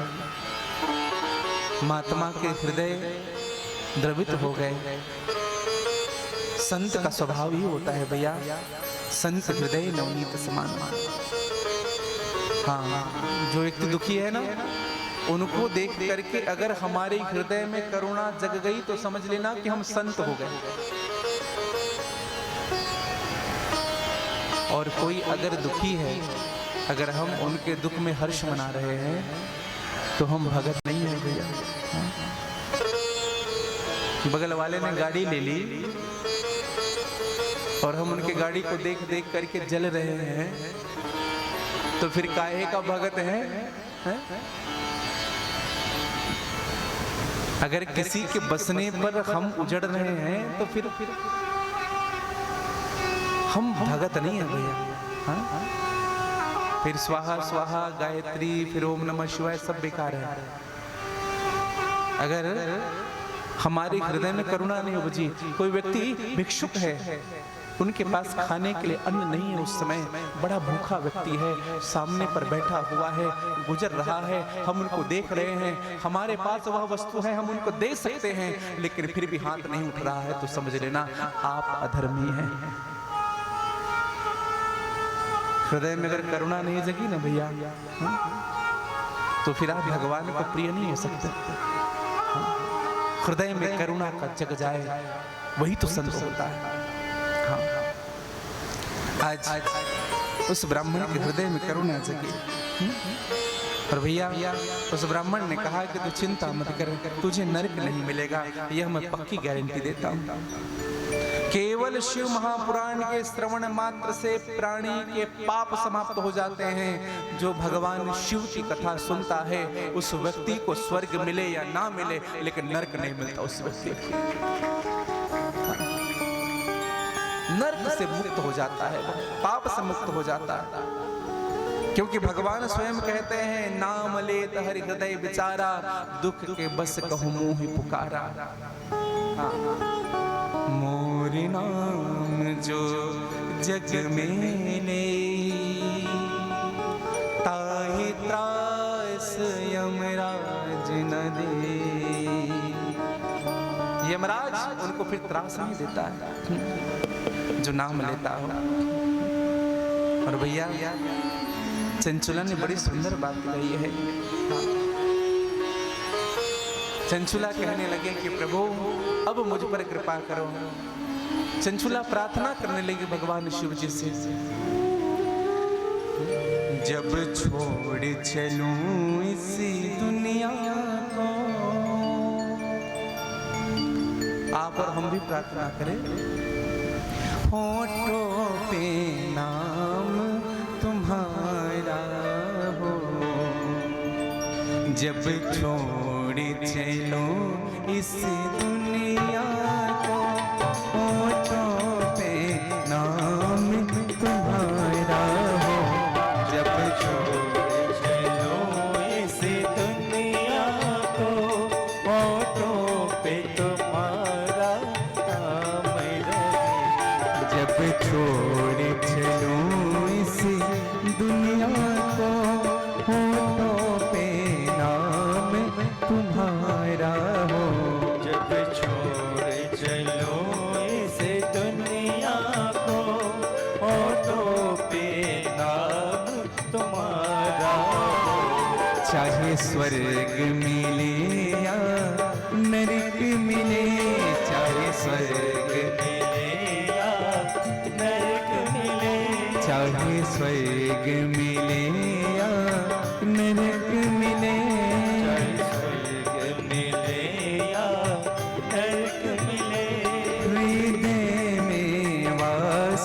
तुम्हारा हो, चाहे स्वर्ग मिले जाए नरक मिले, हृदय में वास तुम्हारा।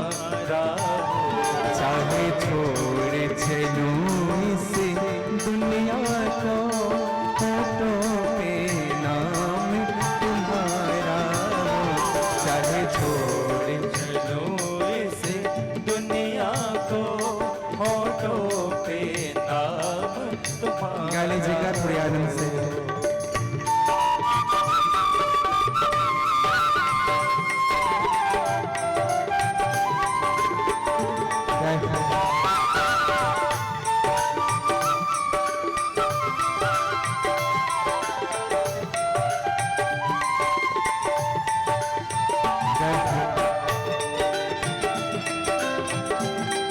बोले शिव महापुराण की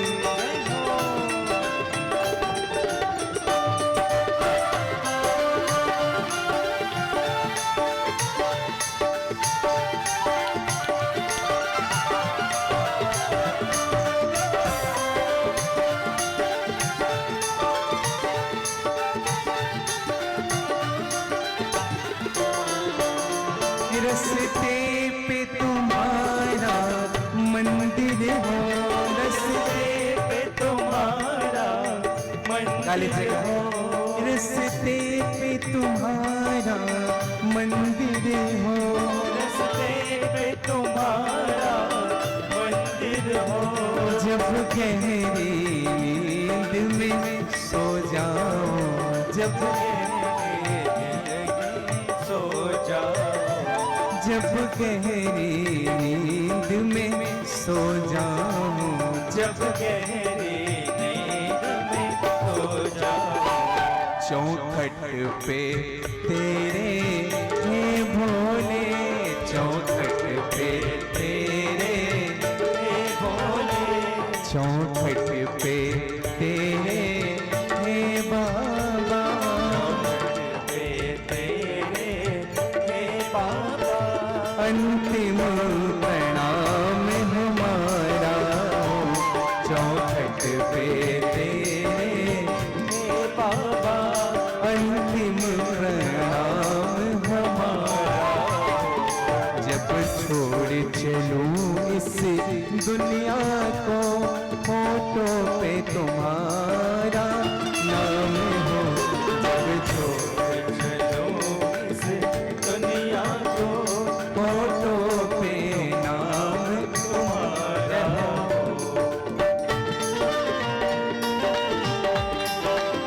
गाली जगह थोड़ी आनंद से।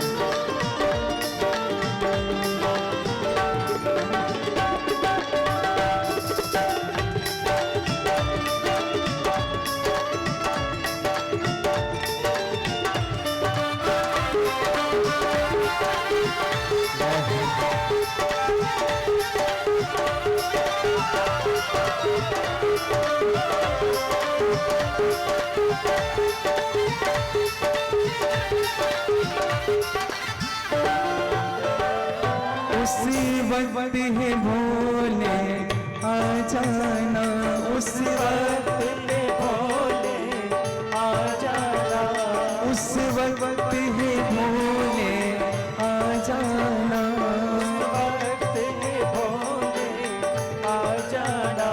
जब चिता में जाकर शयन करूं, जब चिता में जाकर शयन करो, जब चिता में जाकर शयन करूं, जब चिता में जाकर शयन करो। मेरे मुख पे गंगा जल देना, मेरे मुख पे गंगा जल देना, मेरे मुख पे गंगा जल देना, मुख पे गंगा जल देना। बस इतना काम तुम्हारा हो, मेरे मुख पे गंगा जल देना, बस इतना काम तुम्हारा हो। चाहे स्वर्ग मिले या नरक मिले, हृदय में वास तुम्हारा हो, चाहे स्वर्ग मिले या नरक मिले, हृदय में वास। काली जगह थोड़ी आनंद और मस्ती के साथ हो।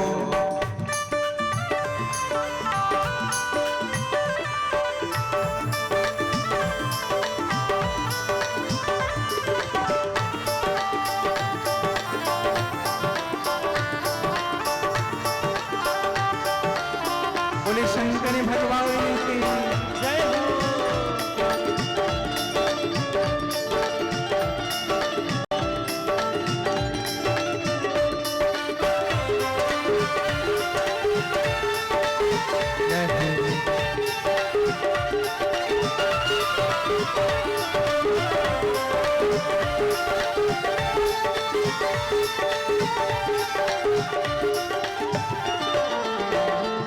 बड़ी सेवा की मैंने तेरी, सेवा की मैंने तेरे।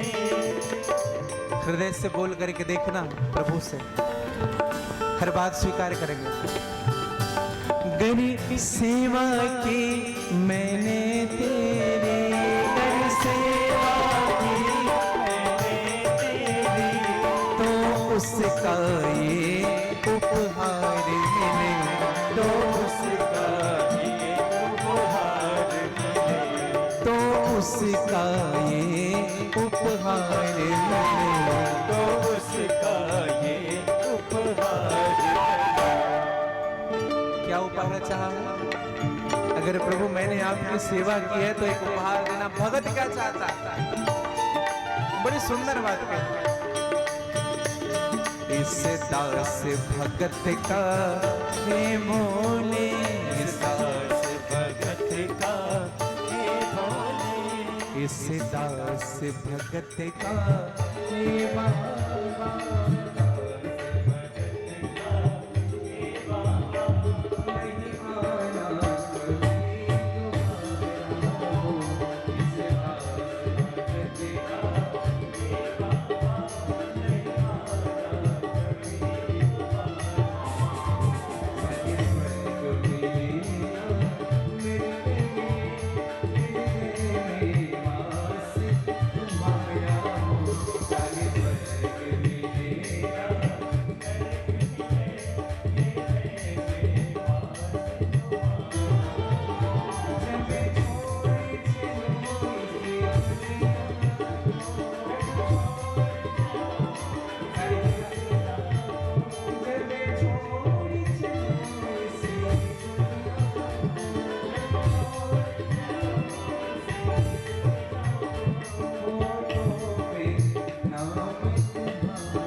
मिले ना नरक मिले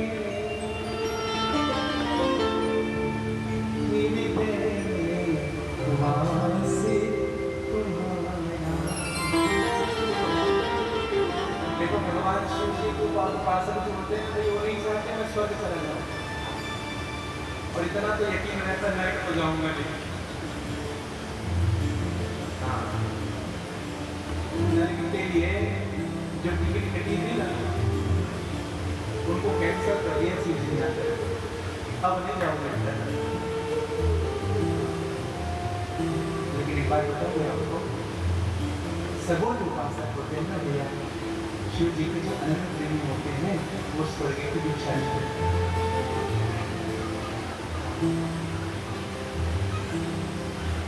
सेठ जी थे, हाँ, वो सेठ जी से पूछा गया उनकी अंतिम इच्छा, कपड़े का व्यापारी था, उनसे पूछा गया कि तुम्हारी अंतिम इच्छा क्या है, तुम्हें स्वर्ग चाहिए कि नरक चाहिए? सेठ जी ने कहा ना स्वर्ग चाहिए ना नरक चाहिए। पंडित जी ने कहा फिर क्या चाहिए? कहा कि दोनों को बीच ले जाइए। सेठ जी से पूछ रहे दोनों को बीच क्यों मांग रहे हो? गाँव के वहां दुकान स्वर्ग से भी कस्टमर आए और नरक से भी कस्टमर आए। तो जो व्यापारी होते हैं कहीं में एक फायदा होता है, लेकिन भाव नहीं कहने का मतलब बीच में रहना है। तो चाहे स्वर्ग में हृदय में आपकी अनुराग, आपकी भक्ति, आपका प्रेम निरंतर अनुराग है। और भैया दशा क्या हुई? चंचला ने तो प्रार्थना की मेरी बात सुन, भगवान शिव जी की कानों तक बात हो गई, भगवान शिव जी नहीं आए लेकिन मेरी माँ जगत जननी माँ दुर्गा ने अपनी दासियों को भेज दिया कि जहाँ उनको लेकर के आए, हाँ उनको हमारी टीम में शामिल करेंगे। और चंचला के हाथ को पकड़ करके आज दासियां माँ पार्वती के पास आई और माँ पार्वती के बगल में स्थान दिया। माँ पार्वती ने उनको उठा करके अपनी हृदय से रखा लिया और माँ पार्वती ने उनको सबसे नजदीक रहने वाली शक्ति बनाया, अपनी सेविका बनाया। माँ पार्वती अब विचार करिएगा भैया, जब हम ये प्रार्थना करते हैं चाहे स्वर्ग मिले या नरक मिले, हृदय में वास हमारा हो, जब भगवान को मांगोगे ना तो भगवान ही मिलेंगे आपको। हम भगवान से साधन मांगते हैं कि क्या मांगते हैं? मंदिर में जाते हैं, जब तक कहीं मंदिर में ऐसे लोग आने के जहाँ से भगवान मिलेंगे।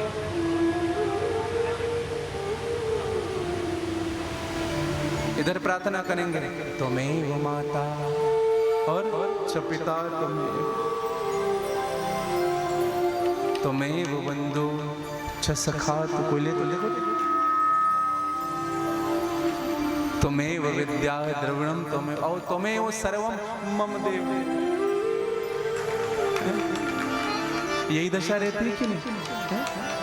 मंदिर में जाएंगे भगवान में ध्यान नहीं रहेगा,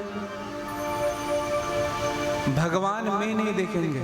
हाँ तो पहले देखेंगे कि यहाँ भगवान के अगल बगल कौन है, ध्यानवान नहीं रहता। हम लोग भले ही कहते हैं तन मन धन प्रभु सब कुछ है तेरा,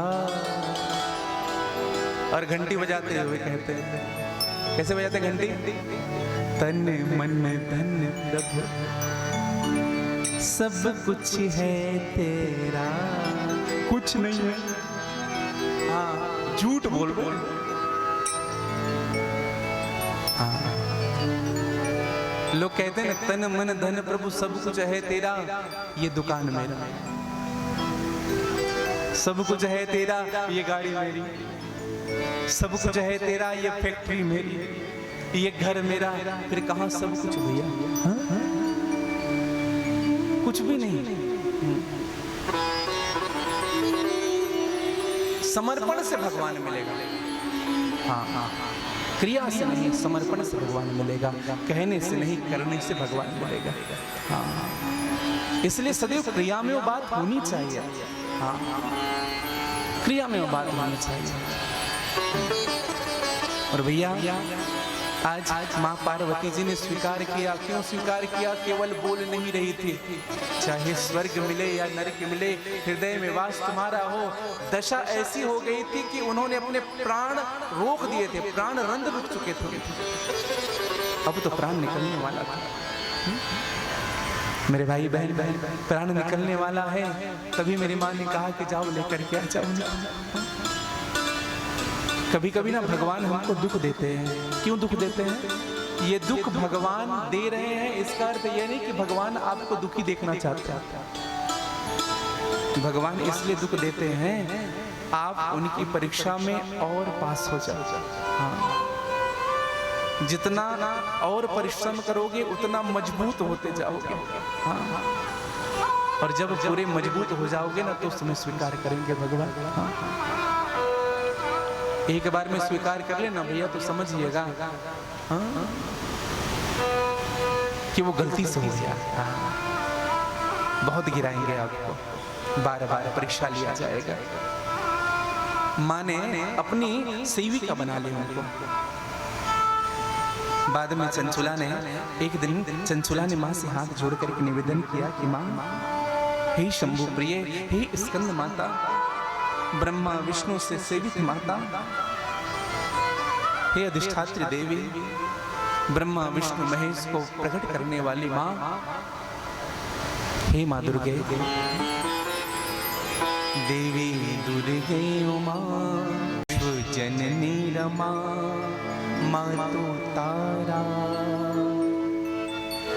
माता अम्बे है तेरा सहारा, तू ही वैष्णवी मोह माया, तूने सारे जगत को बनाया, चरण कमलों में माँ रहता मस्तक नवा है हमारा, माता अम्बे है तेरा सहारा,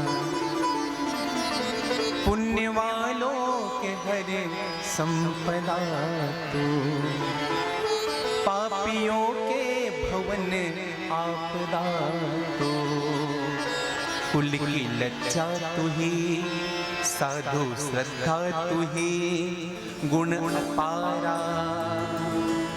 हे माँ माता अम्बे है तेरा सहारा,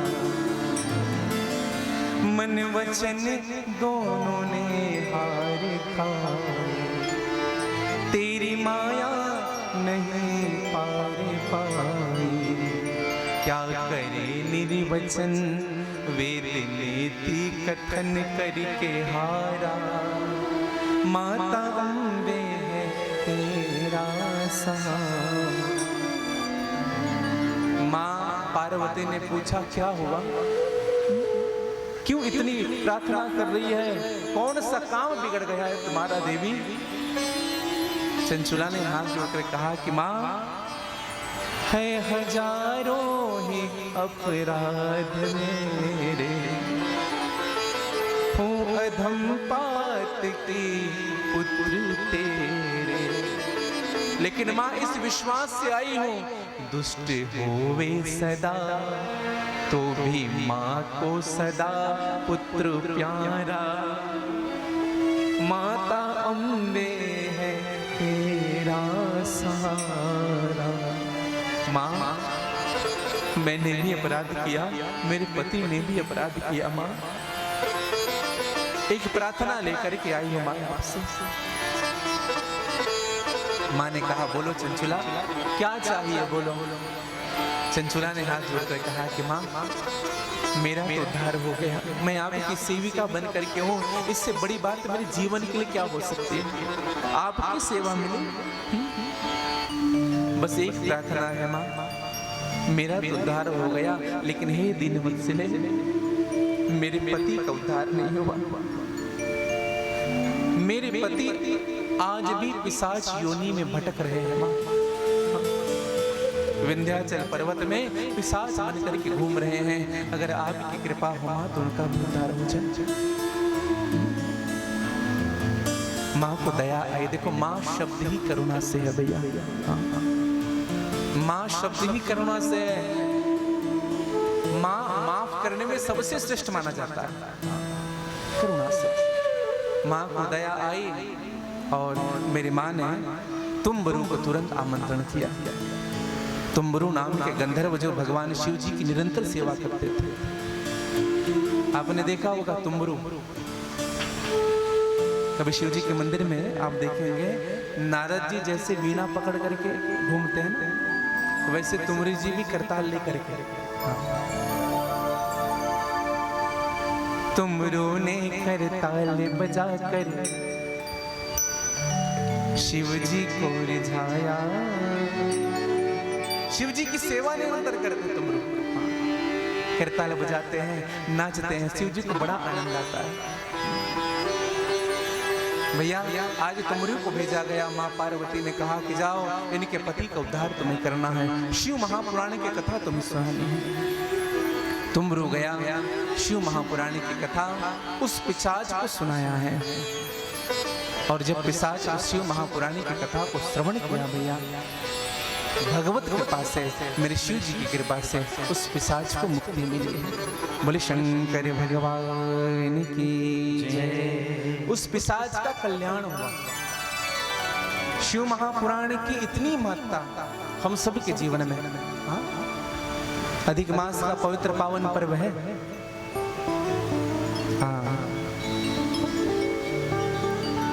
एक व्यक्ति ने हमसे प्रार्थना किया था, गुरुजी अधिक मास के बारे में कुछ बताइएगा, अधिक मास में क्या स्वीकार करे क्या ना करे, और हमको अधिक मास में कौन कौन से नियम करने चाहिए।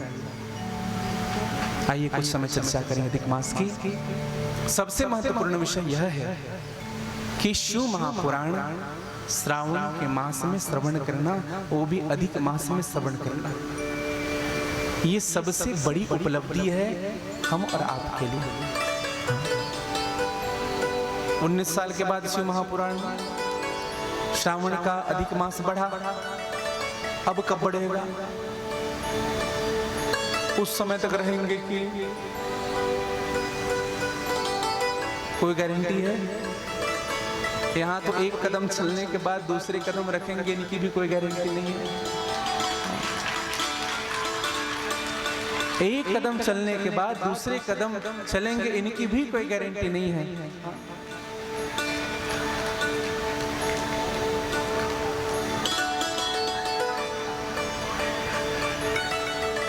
काल व्याल मुख ग्रास त्रास निर्वाण हेतु। काल कैसा है भैया? काल अजगर का मुख खुला हुआ है, अजगर के मुख के अंदर बैठे हुए हैं। कब बंद हो जाए कोई कहा नहीं जा सकता, कब प्राण हो जाए। हाँ। इसलिए पुरुषोत्तम मास में कुछ नियम, एक निवेदन करूंगा। कुछ दिन निकल चुके हैं पुरुषोत्तम मास के, कुछ दिन शेष हैं। और विशेष और बात बताऊं आप सबसे, जब अग्रवाल जी ने कथा के लिए कहा तो पहले ही कहा था गुरुजी 24 से प्रारंभ होनी है। 24 तारीख से कथा। हमने कहा 24 ही क्यों कह रहे हैं, कोई विशेष है क्या? तो हमें बाद में पता चला कि अधिक मास है, और अधिक मास में सोमवार से सोमवार। अब बताओ कितने चतुर हैं, सब चीज मिल जाए अधिक मास में। फिर हम अपनी अन्य कथाओं को एडजस्ट किए, भैया पहले हो जाएगी फिर बाद में हो जाएगा। ये अधिक मास में सबसे पहले मेरे भाई बहन, पहला नियम है ब्रह्म मुहूर्त में उठना।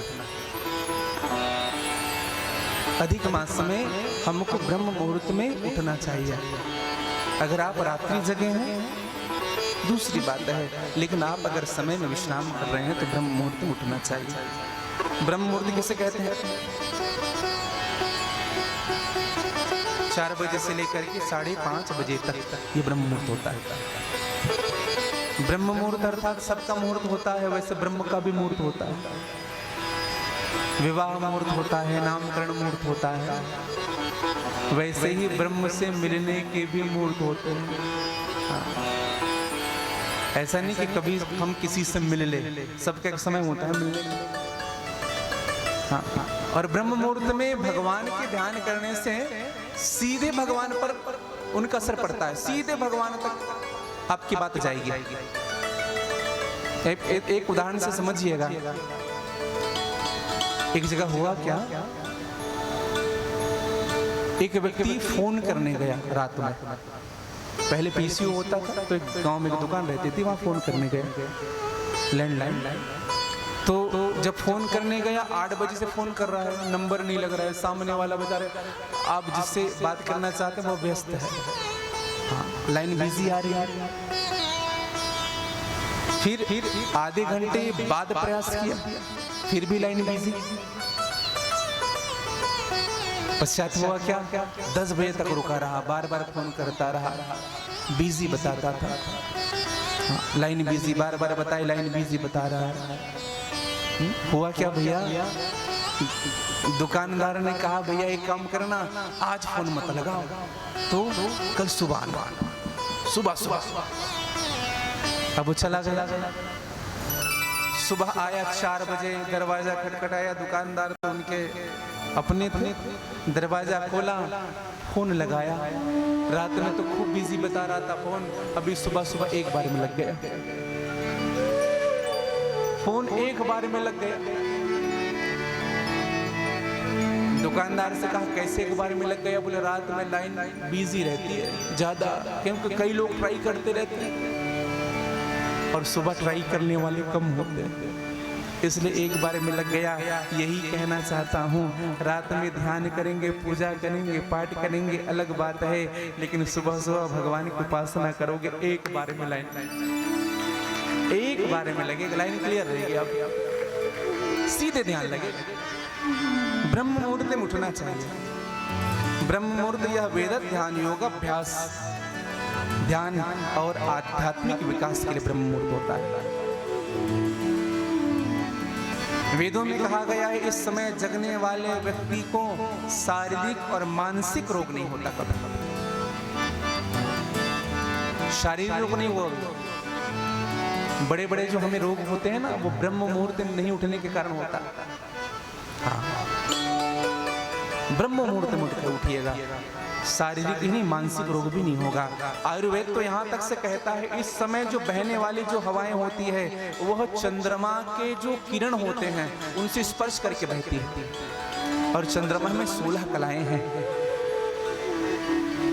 जो व्यक्ति जिस विद्या से पारंगत हो,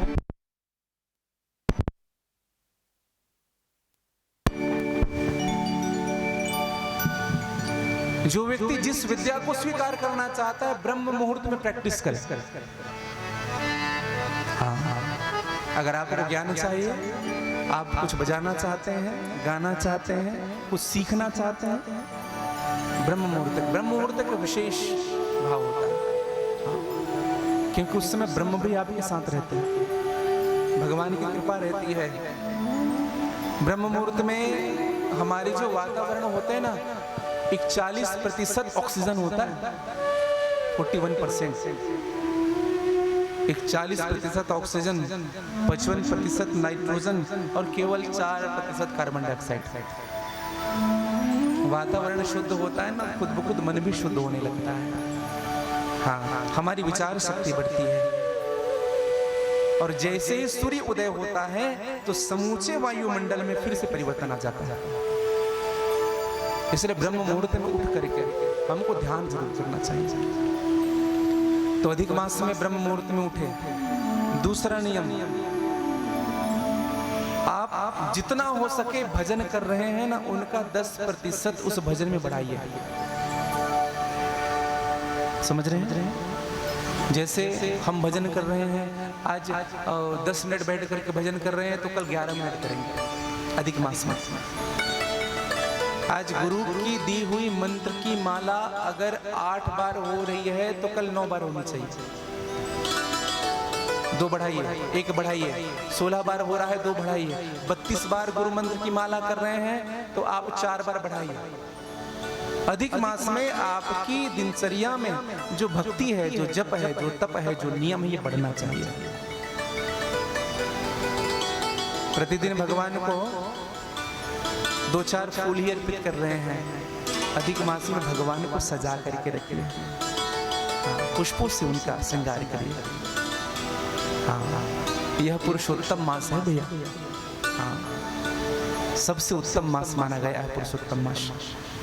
भगवान नरसिंह जब जन्म लिए थे, हिरण्याकश्यप का वध किया था, आपने कथा सुनी भी है। हाँ, इन्हीं को मलमास भी कहते हैं। हाँ, एक दिन मलमास नारी का रूप बना करके भगवान के पास पहुंच गए, प्रभु नाम ही गलत रख दिया है, हमें अच्छा नहीं लगता कोई ऐसा कहता है तो। अच्छा, एक विचार निवेदन करूं, ये 3 वर्ष में 1 माह क्यों बढ़ता है? कारण यही है भैया, आप देखेंगे कभी कभी कुछ तिथियां एक ही दिन पड़ जाती है, 2 तिथियां एक दिन पड़ गई, यही बच जाता है, एक दिन इसका बच गया, फिर वैसे करते करते करते करते 3 साल में जो तिथियां बढ़ती है वह 1 महीने का रूप ले लेता है। इसी को हम अधिक मास कहते हैं। मलमास ने भगवान से प्रार्थना किया, प्रभु नाम बदल दो नाथ। आधा नंबर उसी में कट जाता है हमारा। भगवान ने कहा चिंता मत करो, हम तुम्हें अपना नाम दे रहे हैं। और मेरे भगवान विष्णु ने अपना नाम दिया पुरुषोत्तम। बोले पुरुषोत्तम भगवान की जय। गीता के 15वें अध्याय का पाठ करना चाहिए विशेष रूप से। गीता के 15वें अध्याय का पाठ विशेष रूप से मलमास में करना चाहिए। और भागवत कथा के 10वें स्कंद के 14वां अध्याय, ब्रह्मा जी ने भगवान विष्णु की पुरुषोत्तम नाम से वंदना की है, पुरुषोत्तम स्वरूप की वंदना की है। भागवत का 10वां स्कंद 14वां अध्याय। हाँ। गोपाल सहस्त्र नाम का पाठ करना चाहिए भैया मलमास में, अधिक मास में, पुरुषोत्तम मास में। विष्णु सहस्त्र नाम का पाठ करें। हाँ, और प्रयास करें कि चारों का पाठ हो जाए, हाँ, जितना हो सके। और एक विशेष निवेदन हम सबसे करो, इस मल मास में आप अपने घर भोजन बनाते हैं, ध्यान से सुनिएगा। इस मल मास में अगर आपके घर भोजन बन रहा है तो एक व्यक्ति का ज्यादा भोजन बनाइए और उनको भोजन कराइए। एक व्यक्ति का, अगर कोई ब्राह्मण भोजन करते हैं, कोई वैष्णवजन भोजन करते हैं तो और उत्तम है। 1 महीने, अगर 1 महीने में प्रतिदिन नहीं करा पा रहे हैं ना, तो अंतिम के दिन 31वें दिन 31 लोगों का भोजन बना करके बिठा करके कराइए। यह भी किया जा सकता है। और हम लोग ऐसे ही करते हैं, कहाँ प्रतिदिन का झंझट करेंगे, लास्ट के दिन देख लेंगे। एक व्यक्ति में शिष्य हमसे पूछ रहे थे, गुरुजी मलमास में पाठ कराना चाहिए ना? हमने कहा कराना चाहिए, हाँ, लेकिन हमने उनसे कहा कि बेटा कराने से बढ़िया है कर लो, कर लो।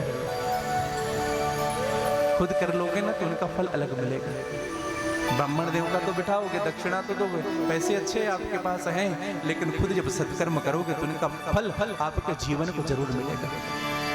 मलमास में सत्कर्म करना भैया, एक व्यक्ति का भोजन जरूर बनाना। और कोई जरूरी नहीं कि हम ब्राह्मण को खिला रहे, वैष्णव, किसी भी व्यक्ति को, कोई भूखा व्यक्ति उनको भोजन कराइए। मलमास में गौ माता की सेवा जरूर करना।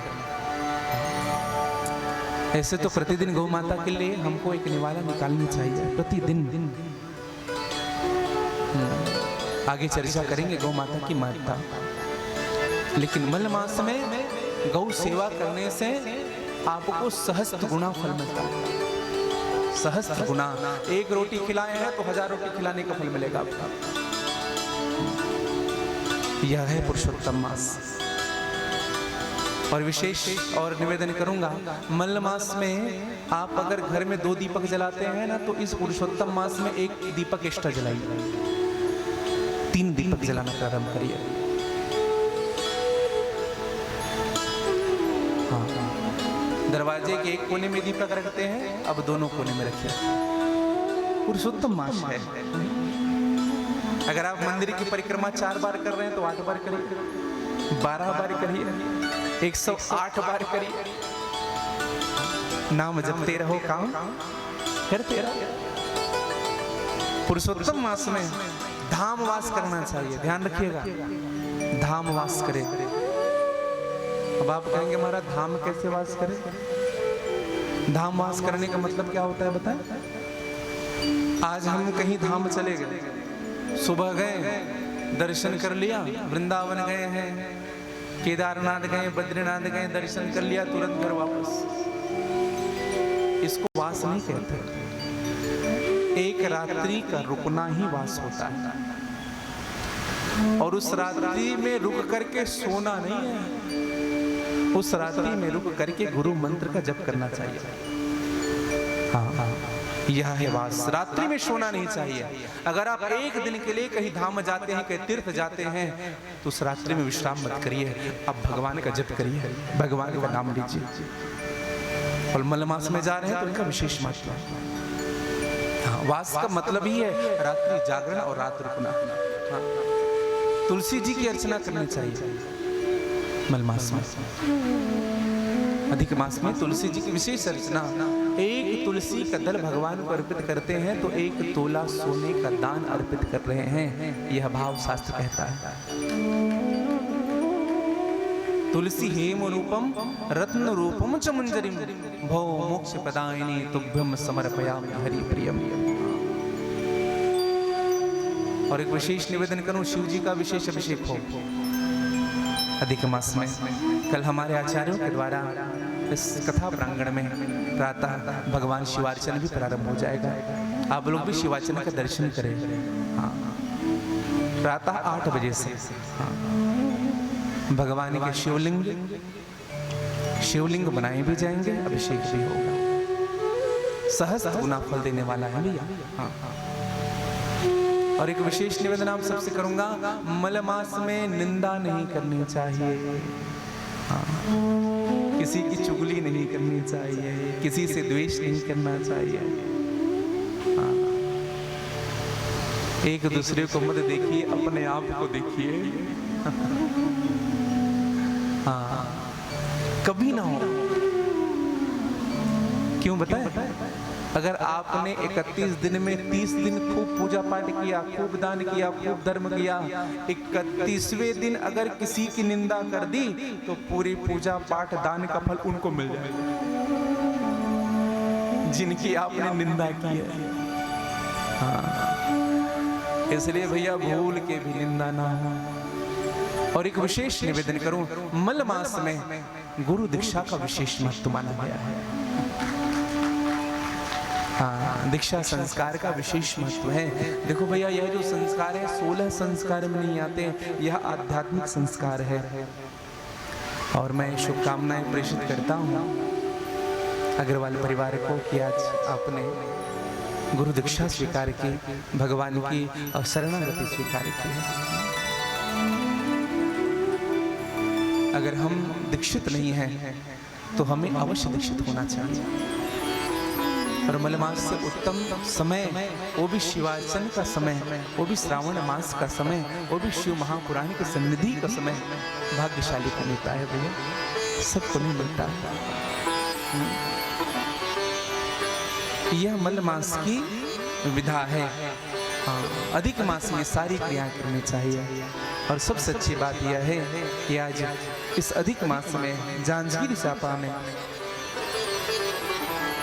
श्री शिव महापुराण का पवित्र आयोजन आप सबके मनोकामना को पूर्ण करने के लिए आया हुआ है।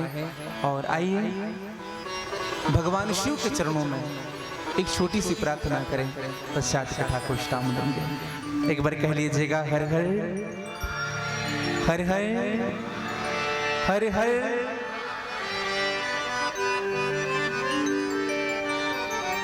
और कह लीजिएगा सभी, मेरा भोला नगर में आया है। थोड़ी मस्ती के साथ झूमते हो गए। डमरू वाला नगर में आया है, हरि ओम में ओम समाया है। मेरा भोला नगर में आया है, हरि ओम में ओम समाया है। मेरा भोला नगर में। क्या लीजिएगा? हरि ओम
गा लीजिएगा थोड़ी यार मस्ती के साथ।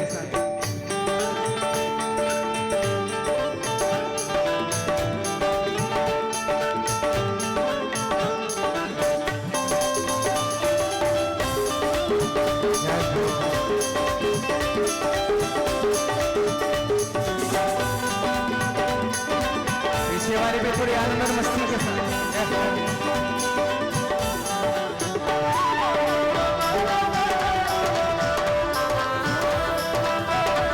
बोले विश्वनाथ भगवान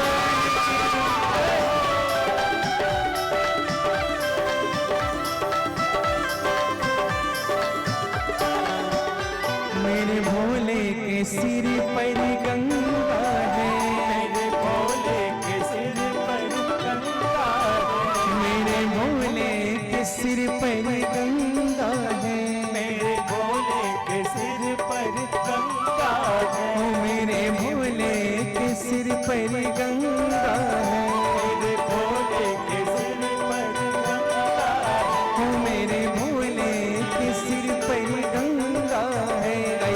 भोले के सिर पर गंगा है, गंगा में गंगा में ओम समाया है, गंगा में ओम समाया है, मेरा भोला नगर में आया है, गंगा में समाया है, मेरा भोला नगर में आया है। ओ हरि ओम में ओम समाया है, मेरा भोला नगर में आया है।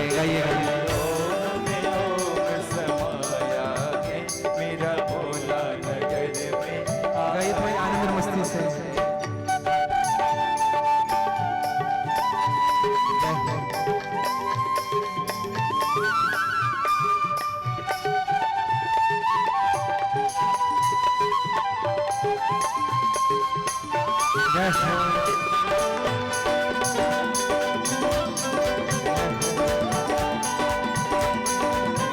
बोले विश्वनाथ भगवान की।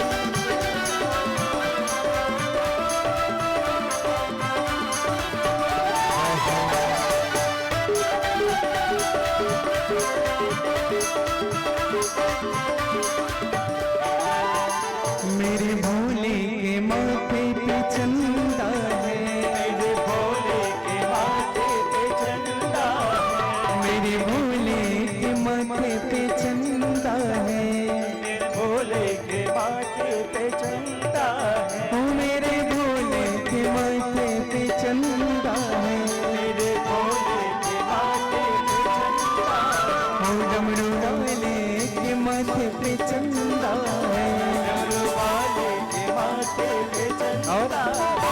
चंदा में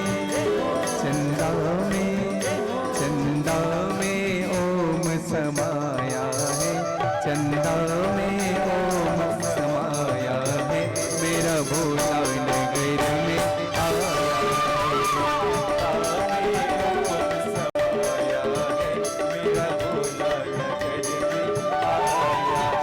हरि ओम में ओम समाया है, मेरा भोला नगर में आया है।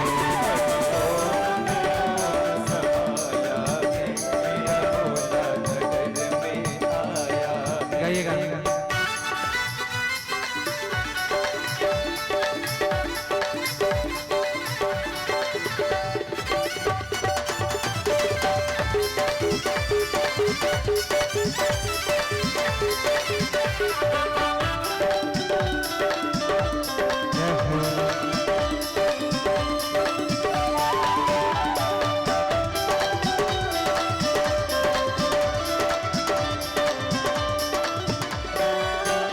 मेरे भोले के हाथ में डमरू है, मेरे भोले के हाथ में डमरू है, ओ मेरे भोले के हाथ में डमरू है, मेरे भोले के हाथ में डमरू है, ओ मेरे भोले के हाथ में डमरू है, मेरे भोले के हाथों में डमरू है, ओ मेरे भोले के हाथ में डमरू है।